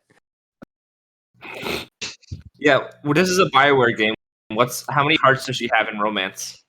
Yeah, how many? you've had two scenes with Gigi, and both of them went well. And I think if this was a Bioware game, Gigi would give you his loyalty quest now. Um, Oh snap! Dang, Soon. this is It'll really be moving fast. soon. I guess you could say if things are pretty serious. Yeah, honestly, and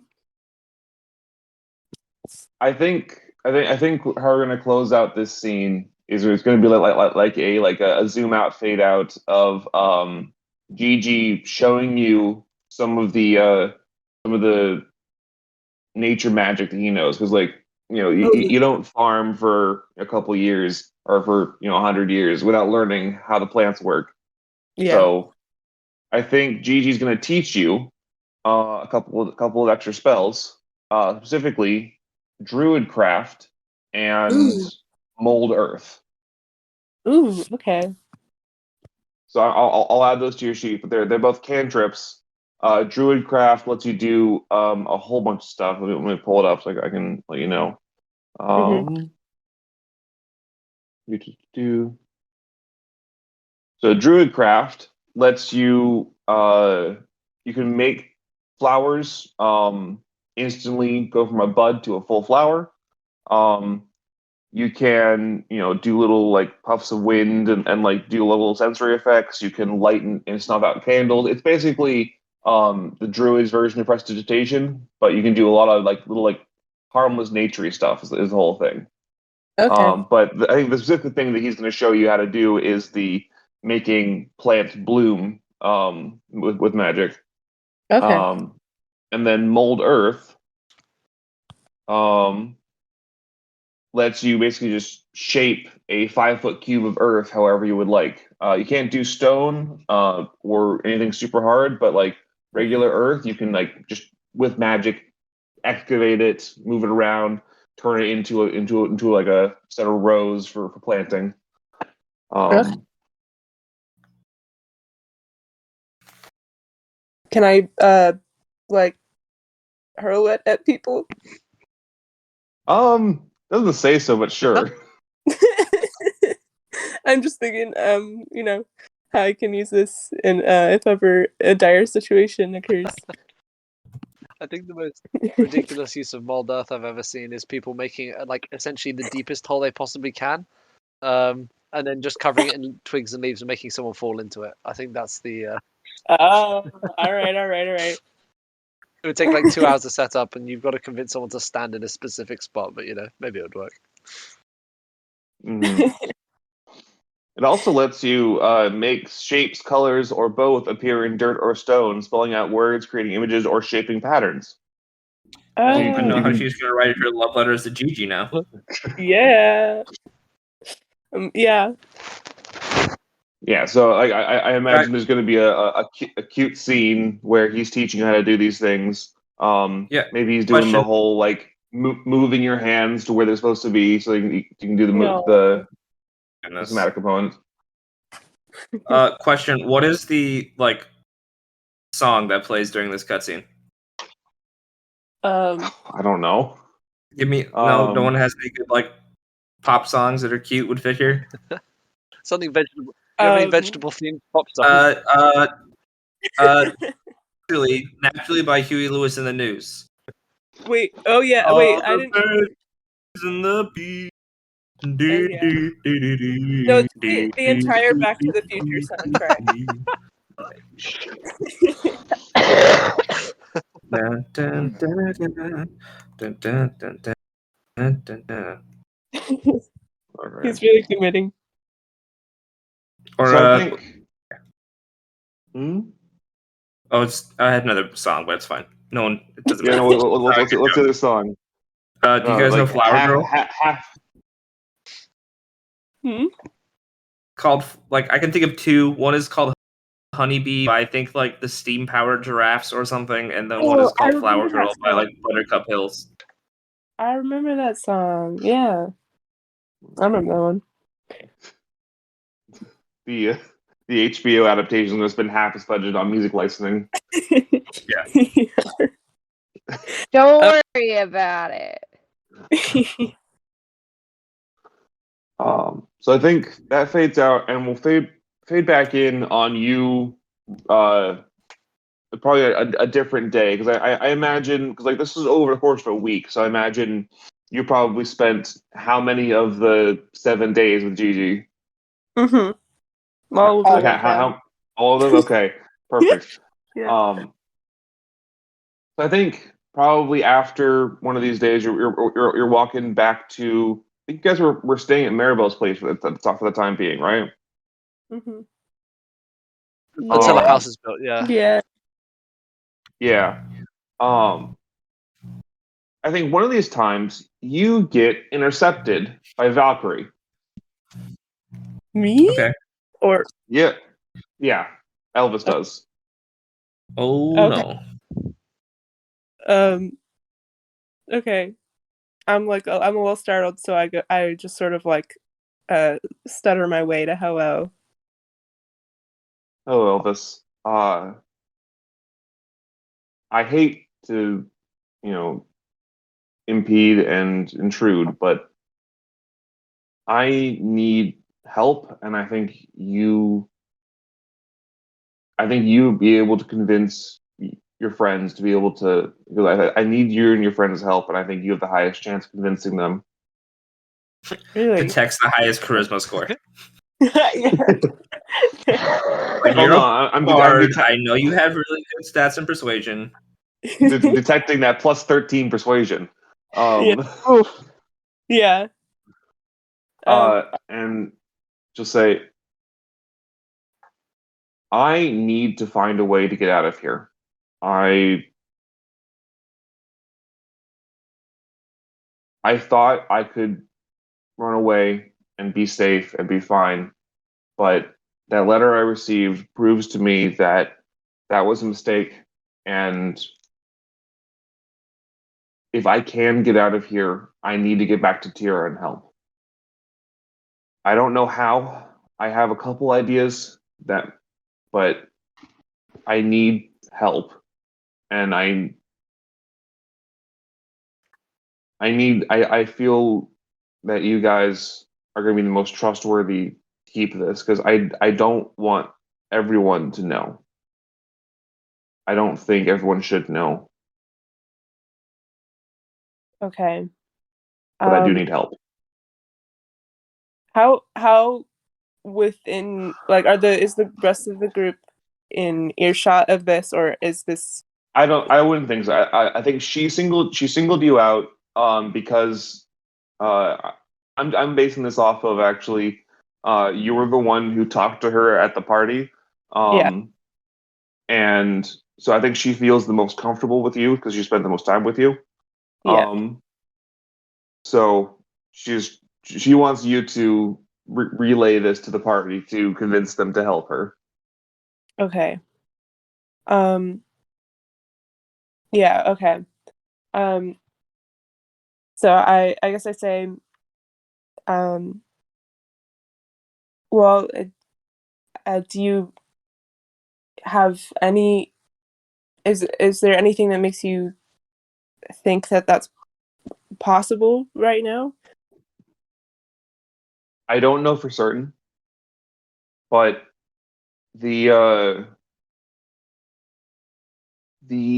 that silvery disc that you guys delivered to me, the one that had the message from Tyrion High Command, Mm-hmm. those aren't exactly recordings. They work with a variety of magic that lets them be edited after being sent out. Hmm. I don't know if it's the case, but if I think we might be able to use that to, if not locate us, locate somewhere outside, because they have a way to transpond back to High Command, and it might be a link out if we can find a way to push that link beyond what it's supposed to do. Well, I don't want you to abandon your people, so I'll see what I can do. I'm sure Thank you. if we can communicate outside the grove somehow, there must be some sort of bridge we can take advantage of.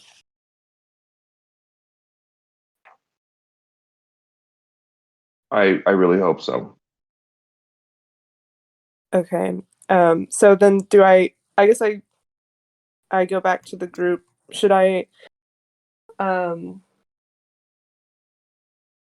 I guess I don't know. What are we doing right now? Right now, you guys are waiting. I think we're gonna plan that this is like maybe the night before, and tomorrow, Rhino will have finished your house, Okay. because Rhino is a speedy builder who can. I mean, he's stronger than most people ever will be. So, moving things around and constructing things is actually fairly easy for him. He's like, So you can ignore that the turnaround time for a 4-bedroom house is a week. well, he's like the Tom Nook of building Man, things. we live in a world where magic is real. You could probably just cast a spell and build a house if you really wanted to. Yeah. Isn't there literally a spell that constructs a building? Yeah, it's called Instant Fortress. Yeah, I was gonna say, like, come on. Okay. So I guess if we have time, then I guess I'll ask the group. I'll say, what do you guys know about if someone were to try to get out of here? You mean try to escape, like to run away? Yeah. Do you think that could be arranged? Well, I honestly do not know. To be honest, I've been wondering the same thing. I don't know if I would stay here forever in ideal circumstances. So, I as far as we've been told, there isn't any normal way out. But it seems the grove is relatively mysterious. So maybe there is a way. Is there that room in Malika? Malachi's house? It wasn't part of the grove. It was outside of the grove. Perhaps from in there? We could certainly either try asking him if he'd allow us to go into that area, or even just we could sneak in. Either way. Yes, I think if we can do that soon, I think that Valkyrie needs to. She has some work to do outside of the grove. See. Well, I don't think we were told no one ever leaves, but I don't know if it's like a commandment that rules this place or whether it's just that's what we were told, that no one ever leaves, like practically speaking. So maybe there is a way. I'm sure. I mean, Valkyrie told me that the disc that we gave her, the disc that she received, if we can communicate outside of the grove, then surely there must be some sort of link, some sort of bridge or gap in whatever keeps us here. That would make sense. I mean, it seems like it's not just a very complex, like pocket dimension or like a space similar to like inside my necklace, for example. Mm-hmm. Well, maybe Yes. Malika would be the first person to ask then. Yeah, I think I'd go there first. Well, how open is Valkyrie to this idea? Is she wanting us to keep this to ourselves? I think it's best if most people don't know. So perhaps we should,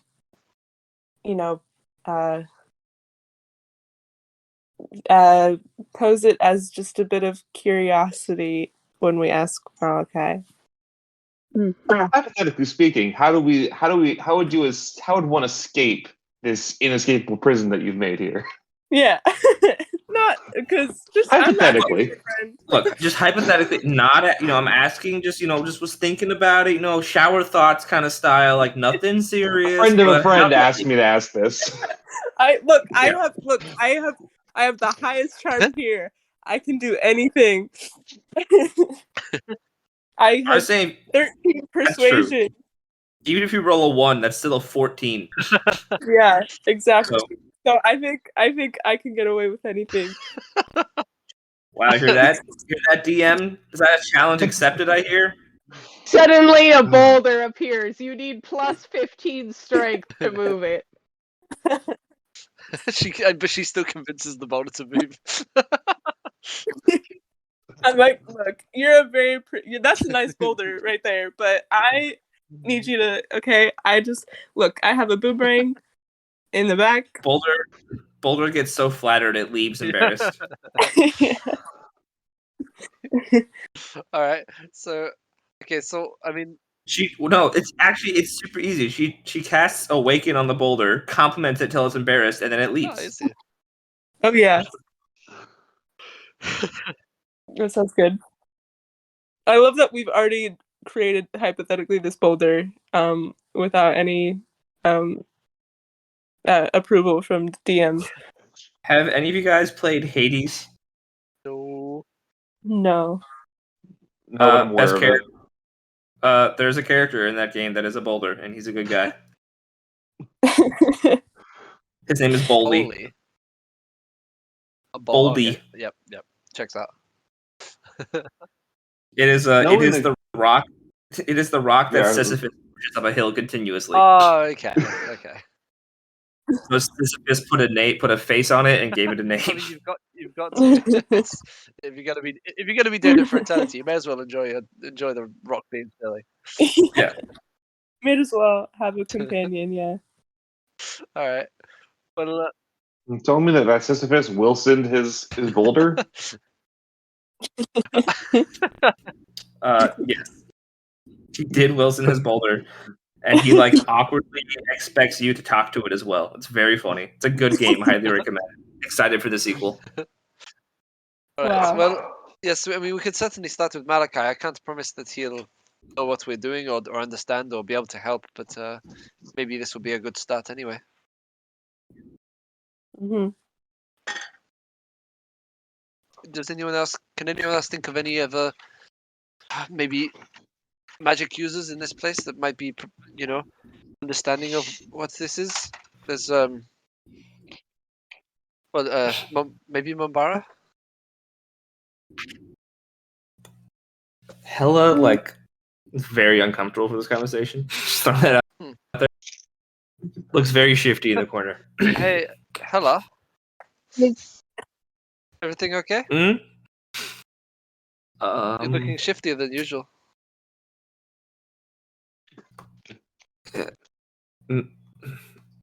Malachi's house likely had an alarm that goes off when people enter, and if anyone were a good way to help us leave at this point, it would probably be the scientists. Okay. Mm. You can certainly talk to them. Alex is looking at you suspiciously with that comment.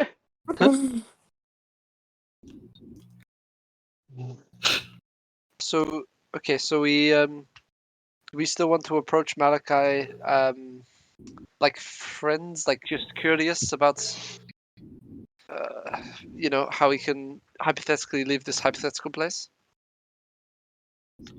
we can try that at first, and if it doesn't work, Last time we talked to him about it, he just shut us down and said he didn't know or couldn't talk about it. True. I mean, we do have some pretty charming people here. It's true. We did not have Ellis with us last time. It's a good point. I was there, yeah. A secret weapon. I mean, I would be. Send in the elf. Just do the nightmare spell where you just haunt his dreams until he gives us the answer we want. Yeah. Oh, I didn't get that one. To be fair, I do have that one, so I could certainly try. Yeah. What? All right. I could just cast Charm Person. But then he'll also know you charmed him. Oh, that's once true. it's over. What about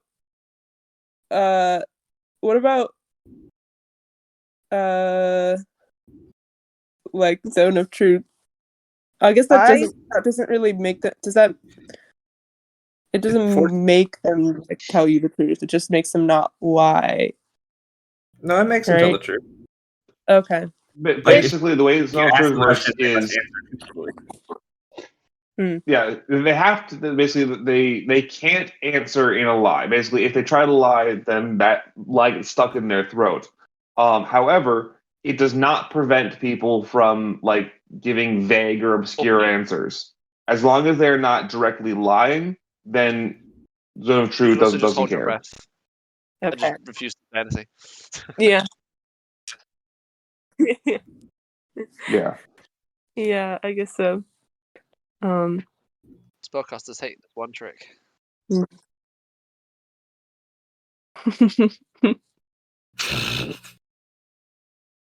Okay, so Hala, are you saying that maybe Malachi would not be the best to speak to? Perhaps we stay with one of the more science-orientated people here.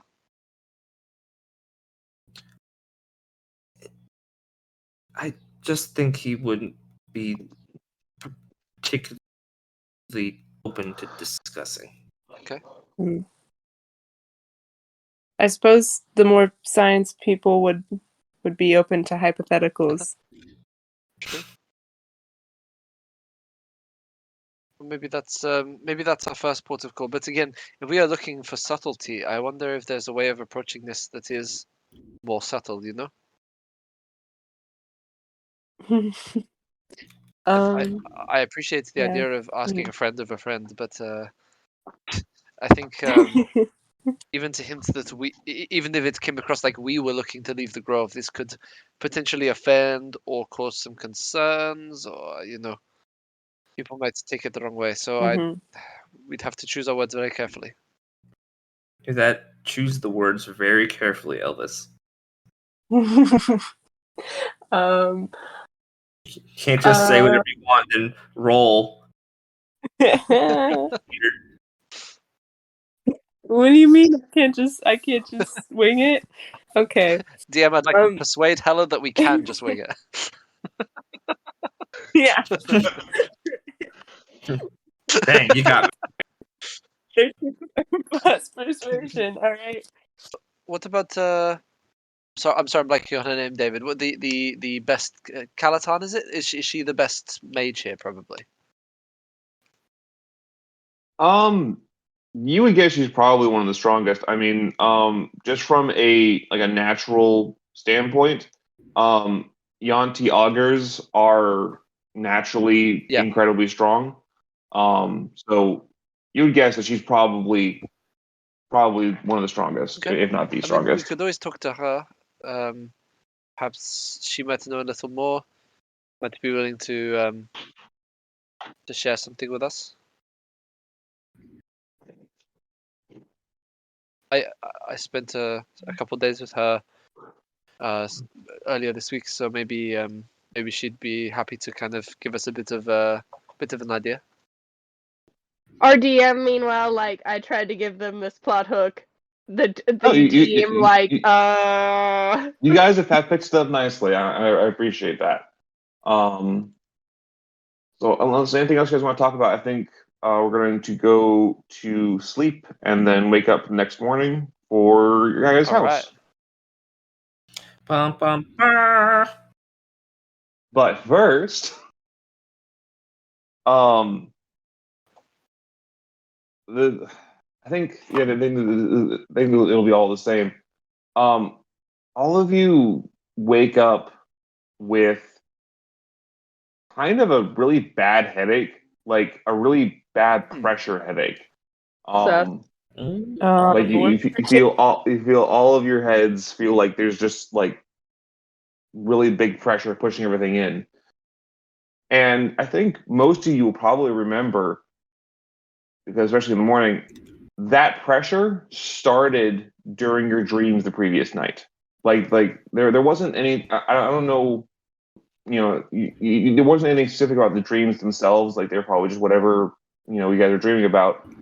But in the background of all those dreams, there was this building pressure. The disturbance. Look, I'm assuming, judging by expressions, we're all experiencing the same thing.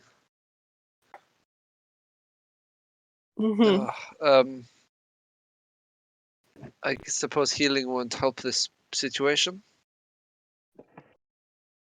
No, there's no physical damage to us. Is of the head is a lovely time. Most of my abilities are for injuries. I don't have much for curing headaches. Oh well, I could try this. Can I cast Hypnotic Pattern on the party, David? If you want to. Alex is forever suspicious of you, by the way. If you ever try to cast a spell on Okay, her. you know, I might say, does anyone want to be charmed just for a bit? See if that makes the headache go away.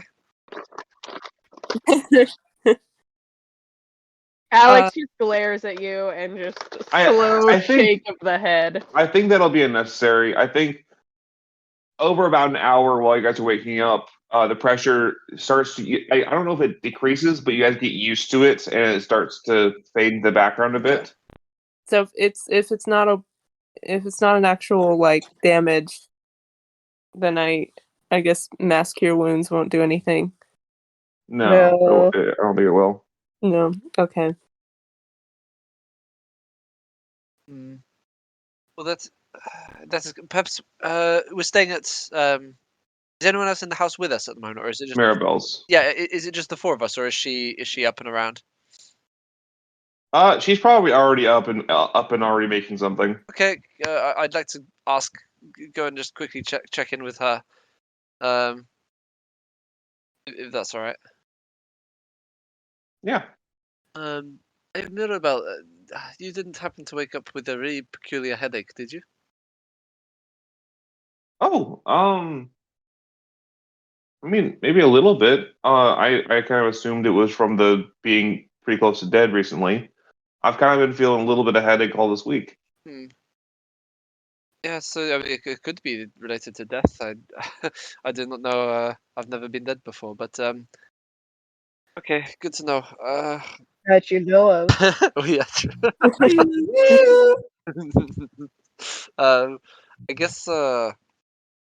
I guess we'll just take it easy today. Try and hope this headache goes away. Hopefully, here I can make you some tea for that if you'd like. Oh, that would be lovely, thank you. Maybe four of them Right, yeah, she'll for the group. she'll brew a pot of headache suppressant tea. Yeah, and like I said, like the headaches are already starting to fade into the background, but this tea helps a lot. Then like you guys don't even notice it anymore. All right. All right. Sorry, David just wanted us to have headaches. Saying, I think now we're gonna have you guys' house built. So, could everyone describe to me part of the house or their room or like I'd like some collective ideas on how this house is. Ooh. Probably a nice cozy looking wooden house. Oh yeah, that's what I'd like to imagine. Bit of a I was imagining like. Well, Right. little deep creek cabin. yeah. It sounds like each portion of this house will be different. Yeah, like I'm kind of imagining a bit of a what's it called? I'm gonna be wrong if I say it what I think it is. I don't know if that's how you pronounce it, but I was thinking of La Castilla from like the house in Encanto. Oh yeah. And I just Casita. I was thinking about that. Yeah. yeah, it's just what everybody needs kind of thing. That's awesome actually. So I claim the like basement area. That is my home.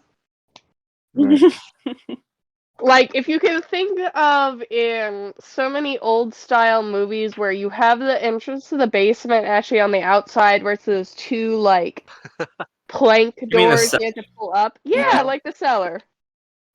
That's where Alex lives. You've got like a minor enchantment cast on it, so it creaks way more than necessary when you open them.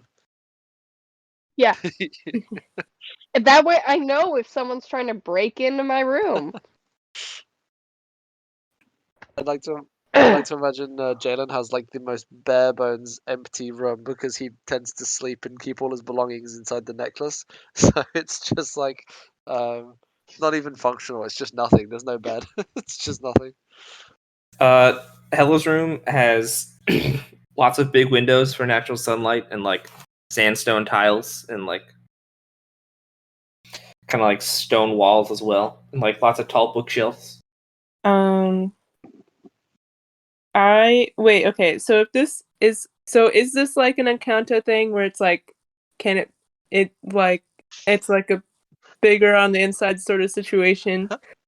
I'm not keeping track of the dimensions of this house. It exists purely in our imagination. So if this house has 13 sides and 12 floors, that's fine. All right. Well, okay, okay, can I put like a little rainforest in my room? Because I always loved that. With just any Rainforest Cafe. little rainforest cafe in my room. And yeah, it plays Thunder every 30 minutes. And 30 minutes. How do you sleep?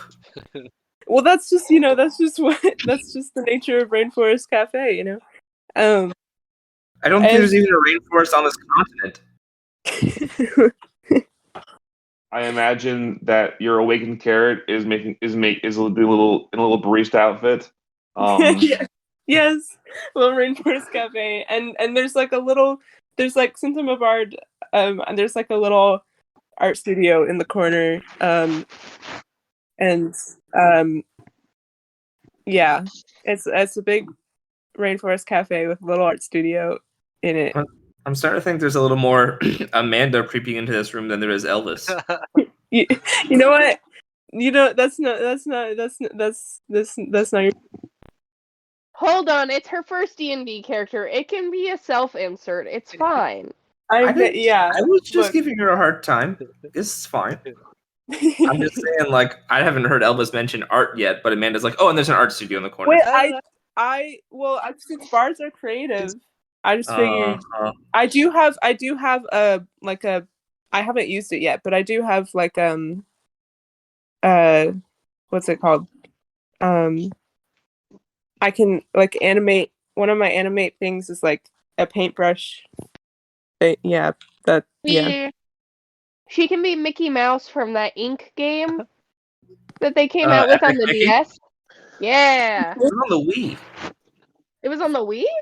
Yeah. I never played it. I knew it was a Nintendo game.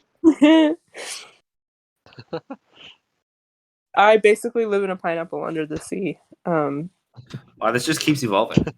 Yeah. Yeah. Right. I'm sticking to the Rainforest Cafe. And yeah. Well, if you need help setting anything up, just let any of us know. Yeah. Alex's room in the cellar, of course. So bit of backstory on the kobolds, because David didn't have any kobold history, so I just made it all up. They don't tend to live in houses. They are more of a like just make your home out of a cave sort of system. So it's a very unfinished basement sort of feel. So it's like she's got a lot of like foliage that she's brought in, and like there might be a mattress in there, but it's covered in so much stuff that she's like, no, this is comfy. Lots of dirt. Dirt don't hurt. Yeah. Maybe once we're all gathered back together, I'd like to try a couple things with the group. So we're all here now, and this is the first time I've had a more permanent place to live in a while. So this is quite nice. I did want to share. So I have been sleeping and generally living inside this necklace, which I guess you've seen me disappear into once, but I think I can trust you all. Would you like to come inside? Yes. Absolutely. It's safe and cozy. I can see David has been paying very close attention. All right. I will drag you all into my into my spellcasting focus. Yeah. So you're telling me that like this crazy thing that's about to happen,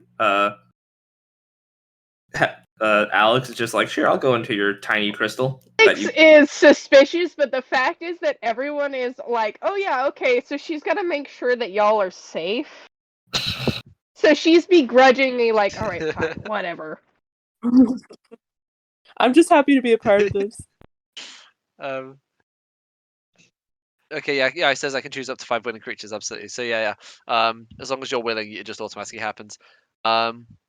So inside, it's like a very, very cozy space. Like I don't think it's it's like the inside of a bag of holding, but you can actually breathe in it. I think. It's like a pocket dimension or something. But yeah, it's everything has just got pillows and throws. None of the colors really match. There's no actual consistency here.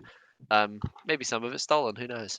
But yeah, it's just full of everything that Ooh. I brought in here. There's like a pile of weapons in the corner. But mostly it's just couches and throws and stuff. Yeah, so this is where I sleep and rest. You can actually, it's very restorative in here. Even if you just spend 10 minutes, you'll feel much better afterwards. And so we could actually use this if you'd like if you have at any point the group of us are traveling, this could be a safe place to hide.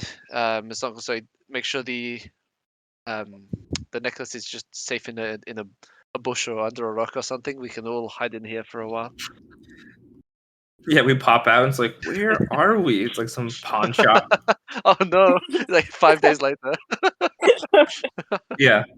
We're in the British Museum. No. We're just crammed inside a glass cabinet. Yeah, British Museum. Sounds like them. Yeah, I mean, look, he said all the stuff in there was stolen. So. I wasn't gonna go there, but you went there, so I'm going there. Look, the thing is, we Brits weren't done looking at it yet, so of course we couldn't give it back to everyone. Stay behind the line. It's what? We're not done looking at it. Yeah, I see the subtle James That's right. Caster That's reference. right. Well, anyway, this is. So I believe this will be the first time that everyone in the Grove has met everyone in the party has met Oh Nathania, yeah, right? that's my patron. Wait, there's just a person hanging out in Oh here? yeah, I forgot about that. Sorry. Wait, what? What does she look like? I'll send a picture in a second. She hot? Wait, are you guys gonna try and? That's for you to decide. The party's main motivation, and we have a bard, and everyone is just like, ooh, is this character hot? If you guys, Well, that's the first time I've said that. Thank you, but it would be hilarious if I. You were already trying to get with Mr. Slime, man. That's just because that was a funny bit. if you guys try and Wait, so your feelings weren't even real? No, I'm not gonna ruin their marriage. Right. I'm not a homewrecker like some people. NPCs. Look, I'm just saying it'd be really funny if I could date Elliot's god. That'd be hilarious. Wait, do you then if you marry Elliot's god, do you then like contractually become Elliot's god? I become his patron dad. When you get married, When you get married, you have to sign the papers, right? So this makes you a warlock. Just makes you a warlock to the person. it's now Yes. both of your child. Yeah. Wait, does it? Matt or Hella will become Jalen's god-in-law. Yes, god-in-law. My step patron.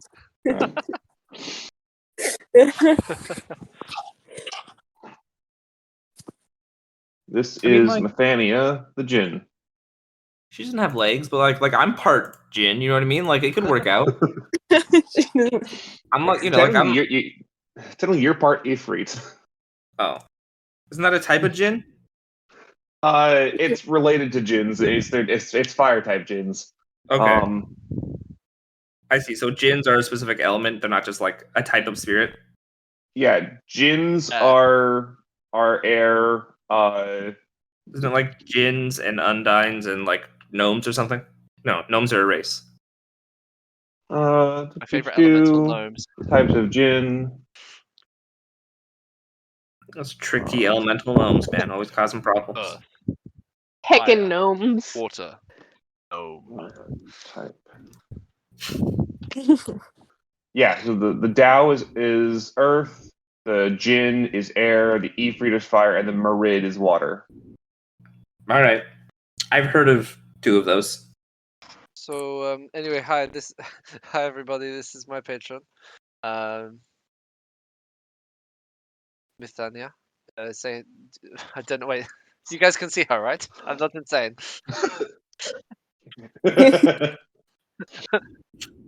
Oh no. All you can see that this very tall, I just guess at you. yeah. Alex is gonna be a very super respectful here and do like a full on floor go. bow. Because she's like, this is a patron. Her mindset is Belhair. So she's gonna do a full, like, very respectful. Alex, how come you never showed that much respect to me? You hear something in Draconic. Yeah. Black Boy is kind of giggling from where he sits in his little papoose. Zach, I'm back boy. You side with her? Mm. Yes, he's my son. Mithania will give you a little head nod and thank you for the respect. Jalen, I assume these are your adventuring Yes, friends. the ones I mentioned. That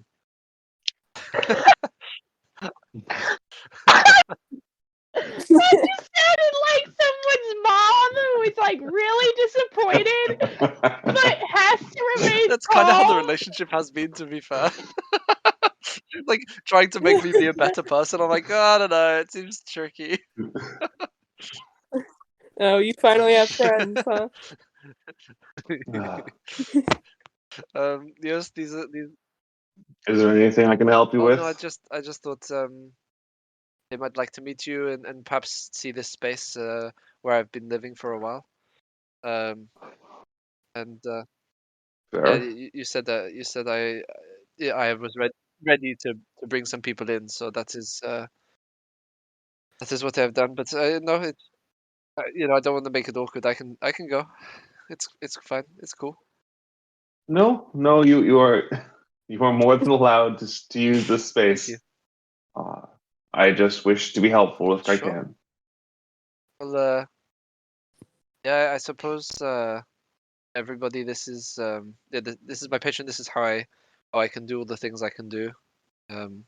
She has been guiding me for the last I think a few years now, maybe less, maybe just a year.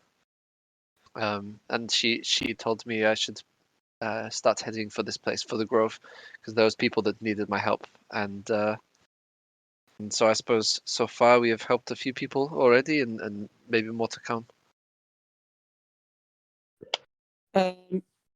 Does she know something we don't? She's a little mysterious. It's not a matter of knowing about this place. See, I told you, mysterious. It was more of a feeling than anything else. Does follow-up question in terms of does she know something we don't? Does she know any happen to have any embarrassing Oh, come on. stories? Oh, I would love to hear. How long has she been your patron for? She had like baby stories about this about like baby Jalen? pictures. just about a year. So anything embarrassing will probably be more moral failings than anything. I mean, yeah, I should probably say, well, I met him when he stole the amulet that yeah. we're in now. Oh, Yeah, that was. Not shocked at all. Alex is just there like, sounds about right.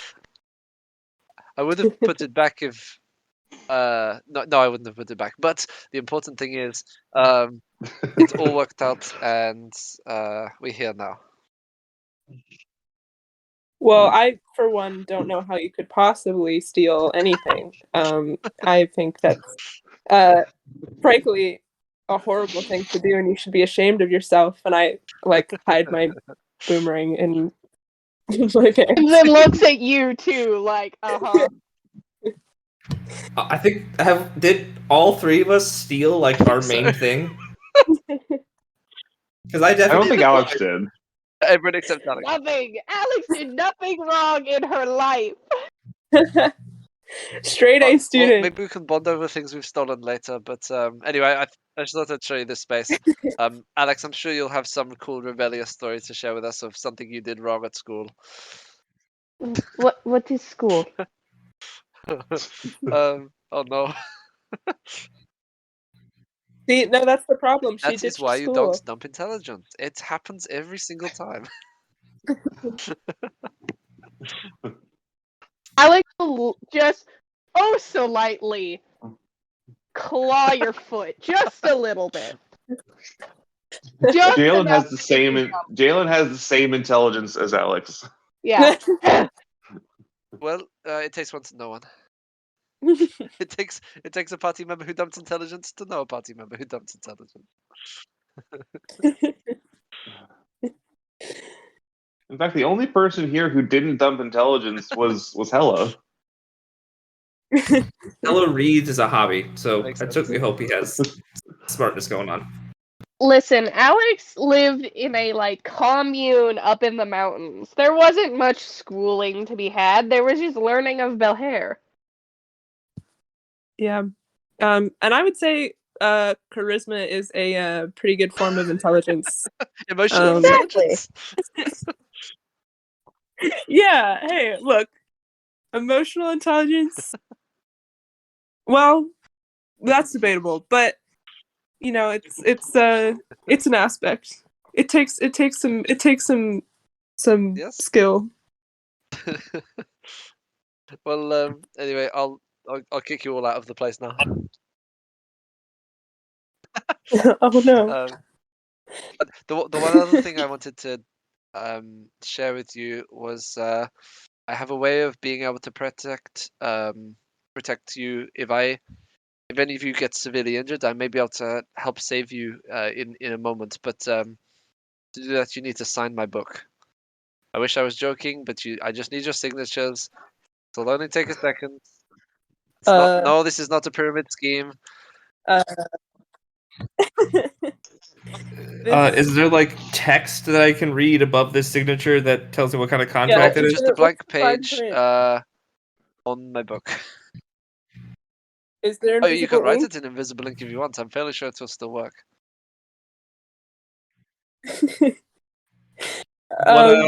What is the Okay, the help that I'll would be won't do provided? this in character. Basically, if you want to write your name on one of my pages in my book, if you're reduced to 0 hit points, I can cause you to drop to 1 hit point instead.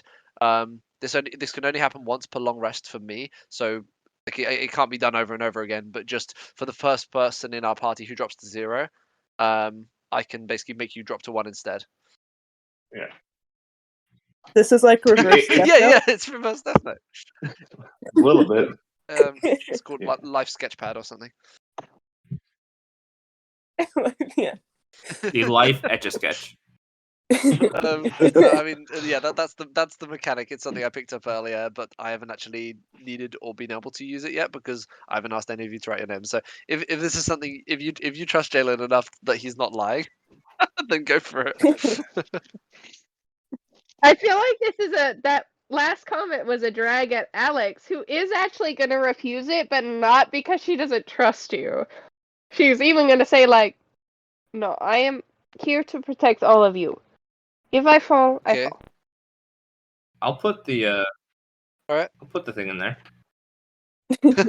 She dies. Alex, Instantly dies. No, it was Death Note after all. No, hey, no, I didn't put my name in, so ha. Oh right. Yeah, that's fine. So, okay, specifically for Hella and Elvis, if either of you drop to 0, I can cause you to drop to 1, but I can't do it a lot. All right. I'm hesitant, but I do it anyway. I wonder if I can sign my own name in there. Uh, How does that work? It just says, let's with your see. permission, a creature can use this action. I am a creature, and I do have my own permission to write its name on that page, which can contain up to 4 names. When any creature whose name on the page is reduced to 0 hit points but not killed outright, the creature magically drops to 1 instead. Once this is triggered, no creature can benefit from this until we finish long rest. Yeah. Huh.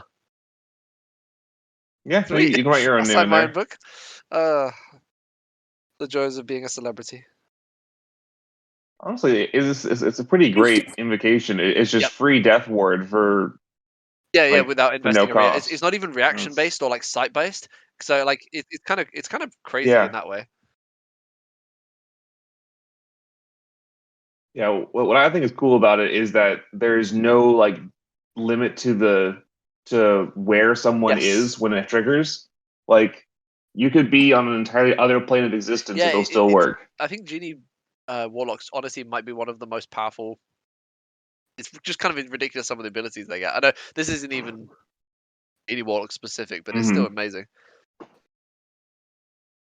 Anyway, all right. So I've got 3 signatures, but not Alex. Alex does not fear death. Yeah, well, all the bones around you, either you are deeply afraid in trying to overcome it, or you literally do not care. The I latter. figured it was the latter. Well, it is nice we have a house now, so yeah, we can finally sleep not on Maribel's couch. We have our own space. We've all just in this horrible pile been sleeping on this couch. Oh, this is good. This is good. All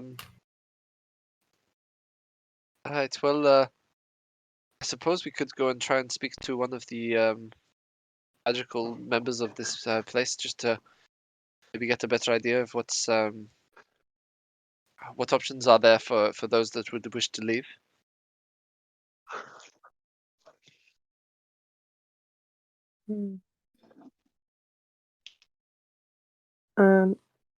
Yeah. Should we start? So should we start Yeah. with Calatarn then? This is good. I feel like Kalatan can be trusted as well, so we don't need to say who is looking to leave. We could even hint it's one of us, but just asking generally, I think would be good. All right. I think So you guys are going to Calatarn, you said? I haven't had Roll20 open. Sorry, I should probably join in on that. It's a bit late now. Yeah, I had to refresh mine because it. I have to verify that I'm human. Come on, man. My race is Oh, are human you? on D&D, so I'm assuming so. So I learned something interesting about that verify your human thing. I apparently it doesn't actually matter what you do after the check mark thing. Like basically checking the mark gives the CAPTCHA access to take a look at like your browsing history for a little bit to check, oh, this guy was on Twitter for 15 minutes and then checks his emails of it and basically did like Okay. human-ish things, and then it confirms that counts as a human. But it only needs to do like the double check verification if it like senses, oh, this guy has no history, or this guy has been on one site for 8 Right, hours, something a bit more like something like that. unusual, I guess. Okay. Yeah. Weird. But anyway, I'm definitely human and I'm in the game. I guess I'll Unquestionably human and in the game. human adjacent. I guess I'll Yeah. is Kalatan around?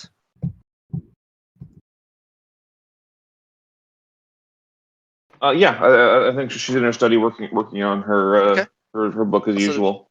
Gently make my presence known. Calatarn will see you guys come in and nod to you and say, "Can I help you?" This is maybe a little awkward. We were wondering very generally about the possibility of leaving the Grove and what you know about that and whether it is maybe possible.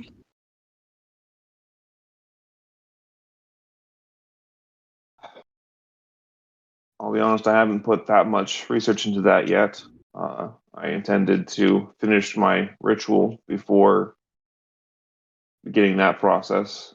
It didn't seem a good point until I had a Of course. reason to leave. However, there's maybe some here that have fairly urgent matters to attend to. Uh, I understand perhaps more research would be required, but I guess even at a very general sense, I wondered if there was even the possibility that it could be possible to leave here. I mean, it certainly has to be possible. I mean, there's nothing in the universe that can't be manipulated by someone who has enough authority to do so. That's an interesting way of Mm. phrasing that. Perhaps do you mean we need to take this matter to a very powerful being? Uh,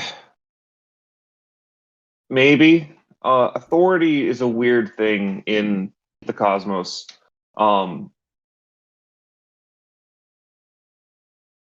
See, there's are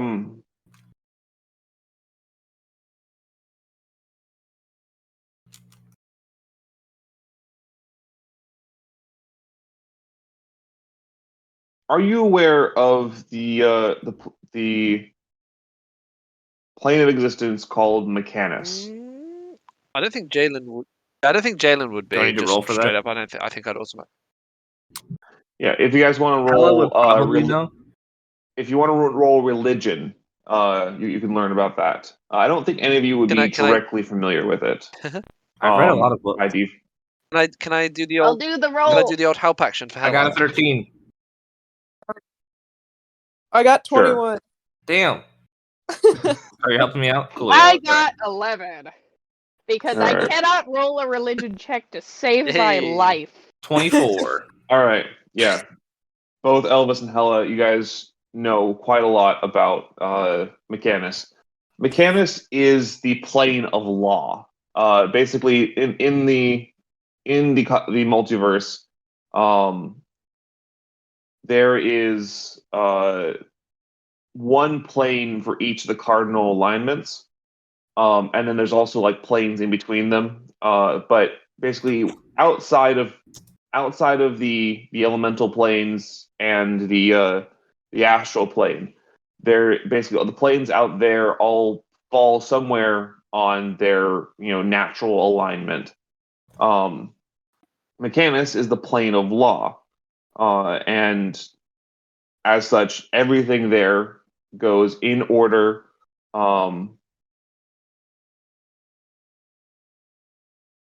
Like everything has an order, everything has a hierarchy, and everything goes by authority.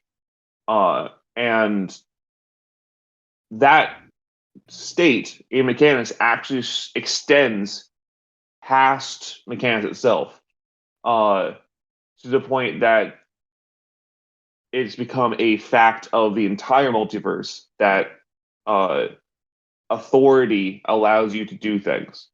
Authority is still a very vague concept, because it's not clearly defined. It's more like a state of being than anything else. By default, the gods have authority, and they're like the hierarchy within them chooses their authority over each other. However, there is a belief that the more people who you have authority over, the more cosmic authority you have. And so theoretically, Calatarn continues off of this and explains,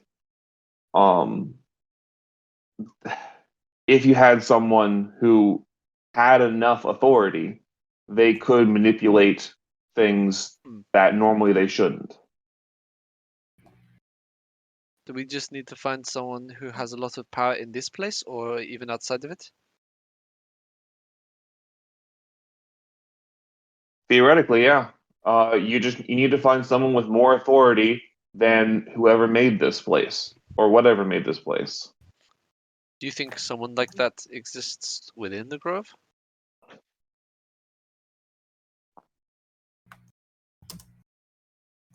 I can't say. I don't know. the Grove is still a strange, mysterious place to me.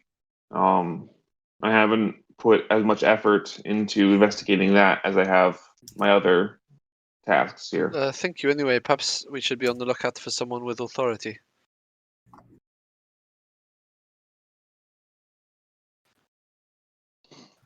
Perhaps. All right. Well, this was a good first attempt, and again, let any of us know if you need some, if we can help in any way for your research. Of course. Actually, there is one thing. Way to go, Jalen. You had to go and offer. But we don't have enough on our plate already. No, you guys, you have to see.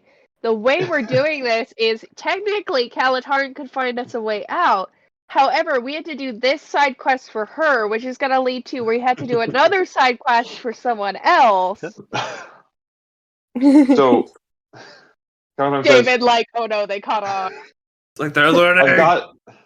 I've gotten to a point in my research where I've determined that in order to move forward, I need access to more power.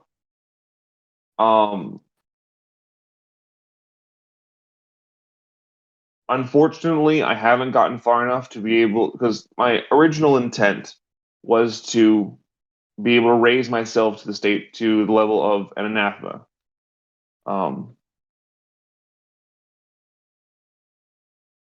That would provide me enough, but I haven't gotten.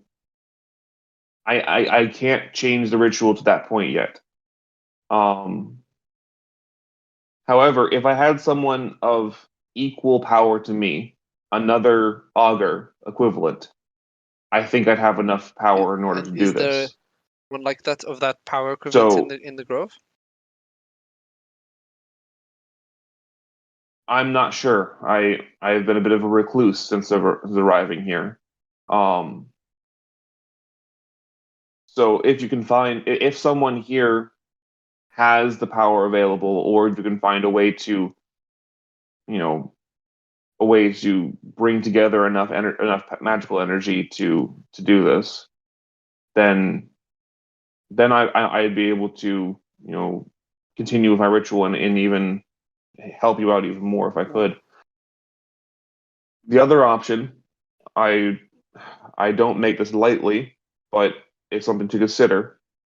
I think I have been able to manipulate the ritual to enough of a point that I could, with relative certainty, turn someone into a augur. But I would never. That is something on the table as for someone who would wish to do so.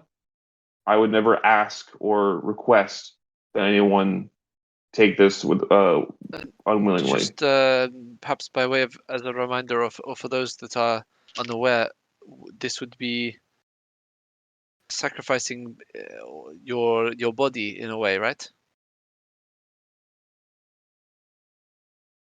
Yes, it would.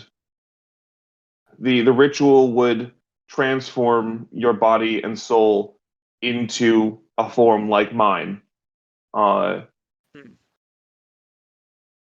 the same time, imbuing it with the power that an augur holds. And this, What is the If downside to this exactly?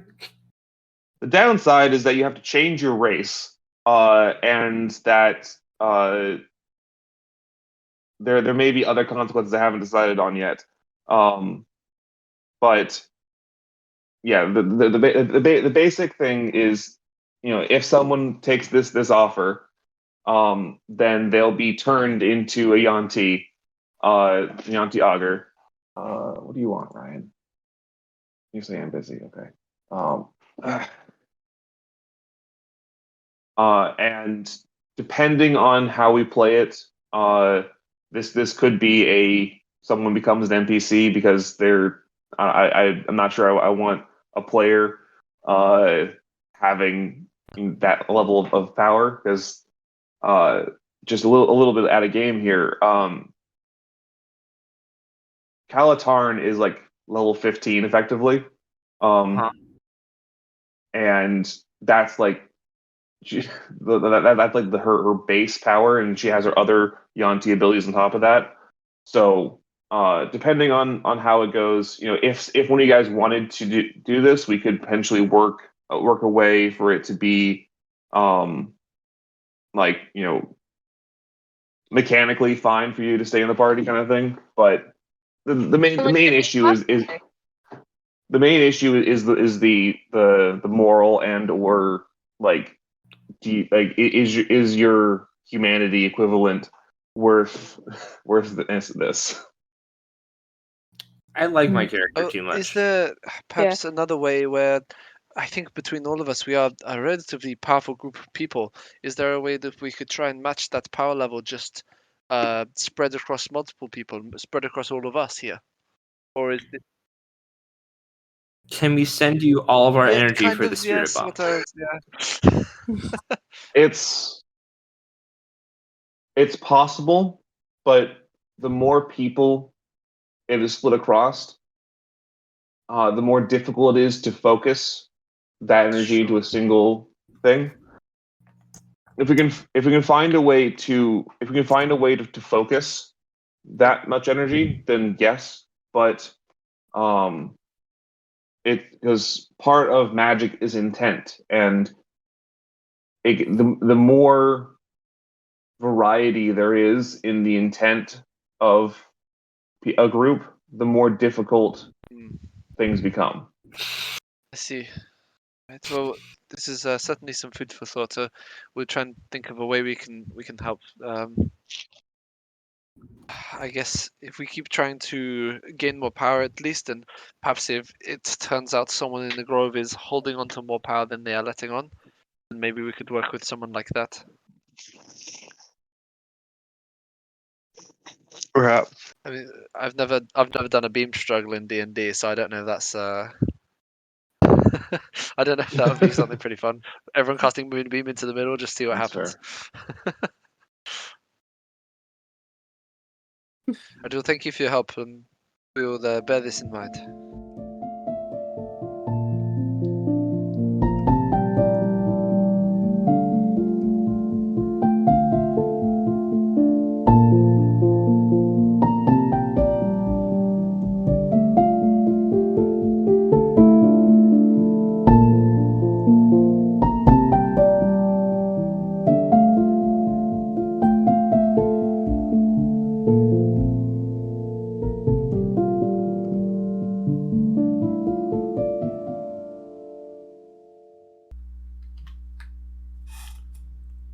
Music for this episode was Voice of Nature and Sad by Les FM and was distributed by Pixabay.com.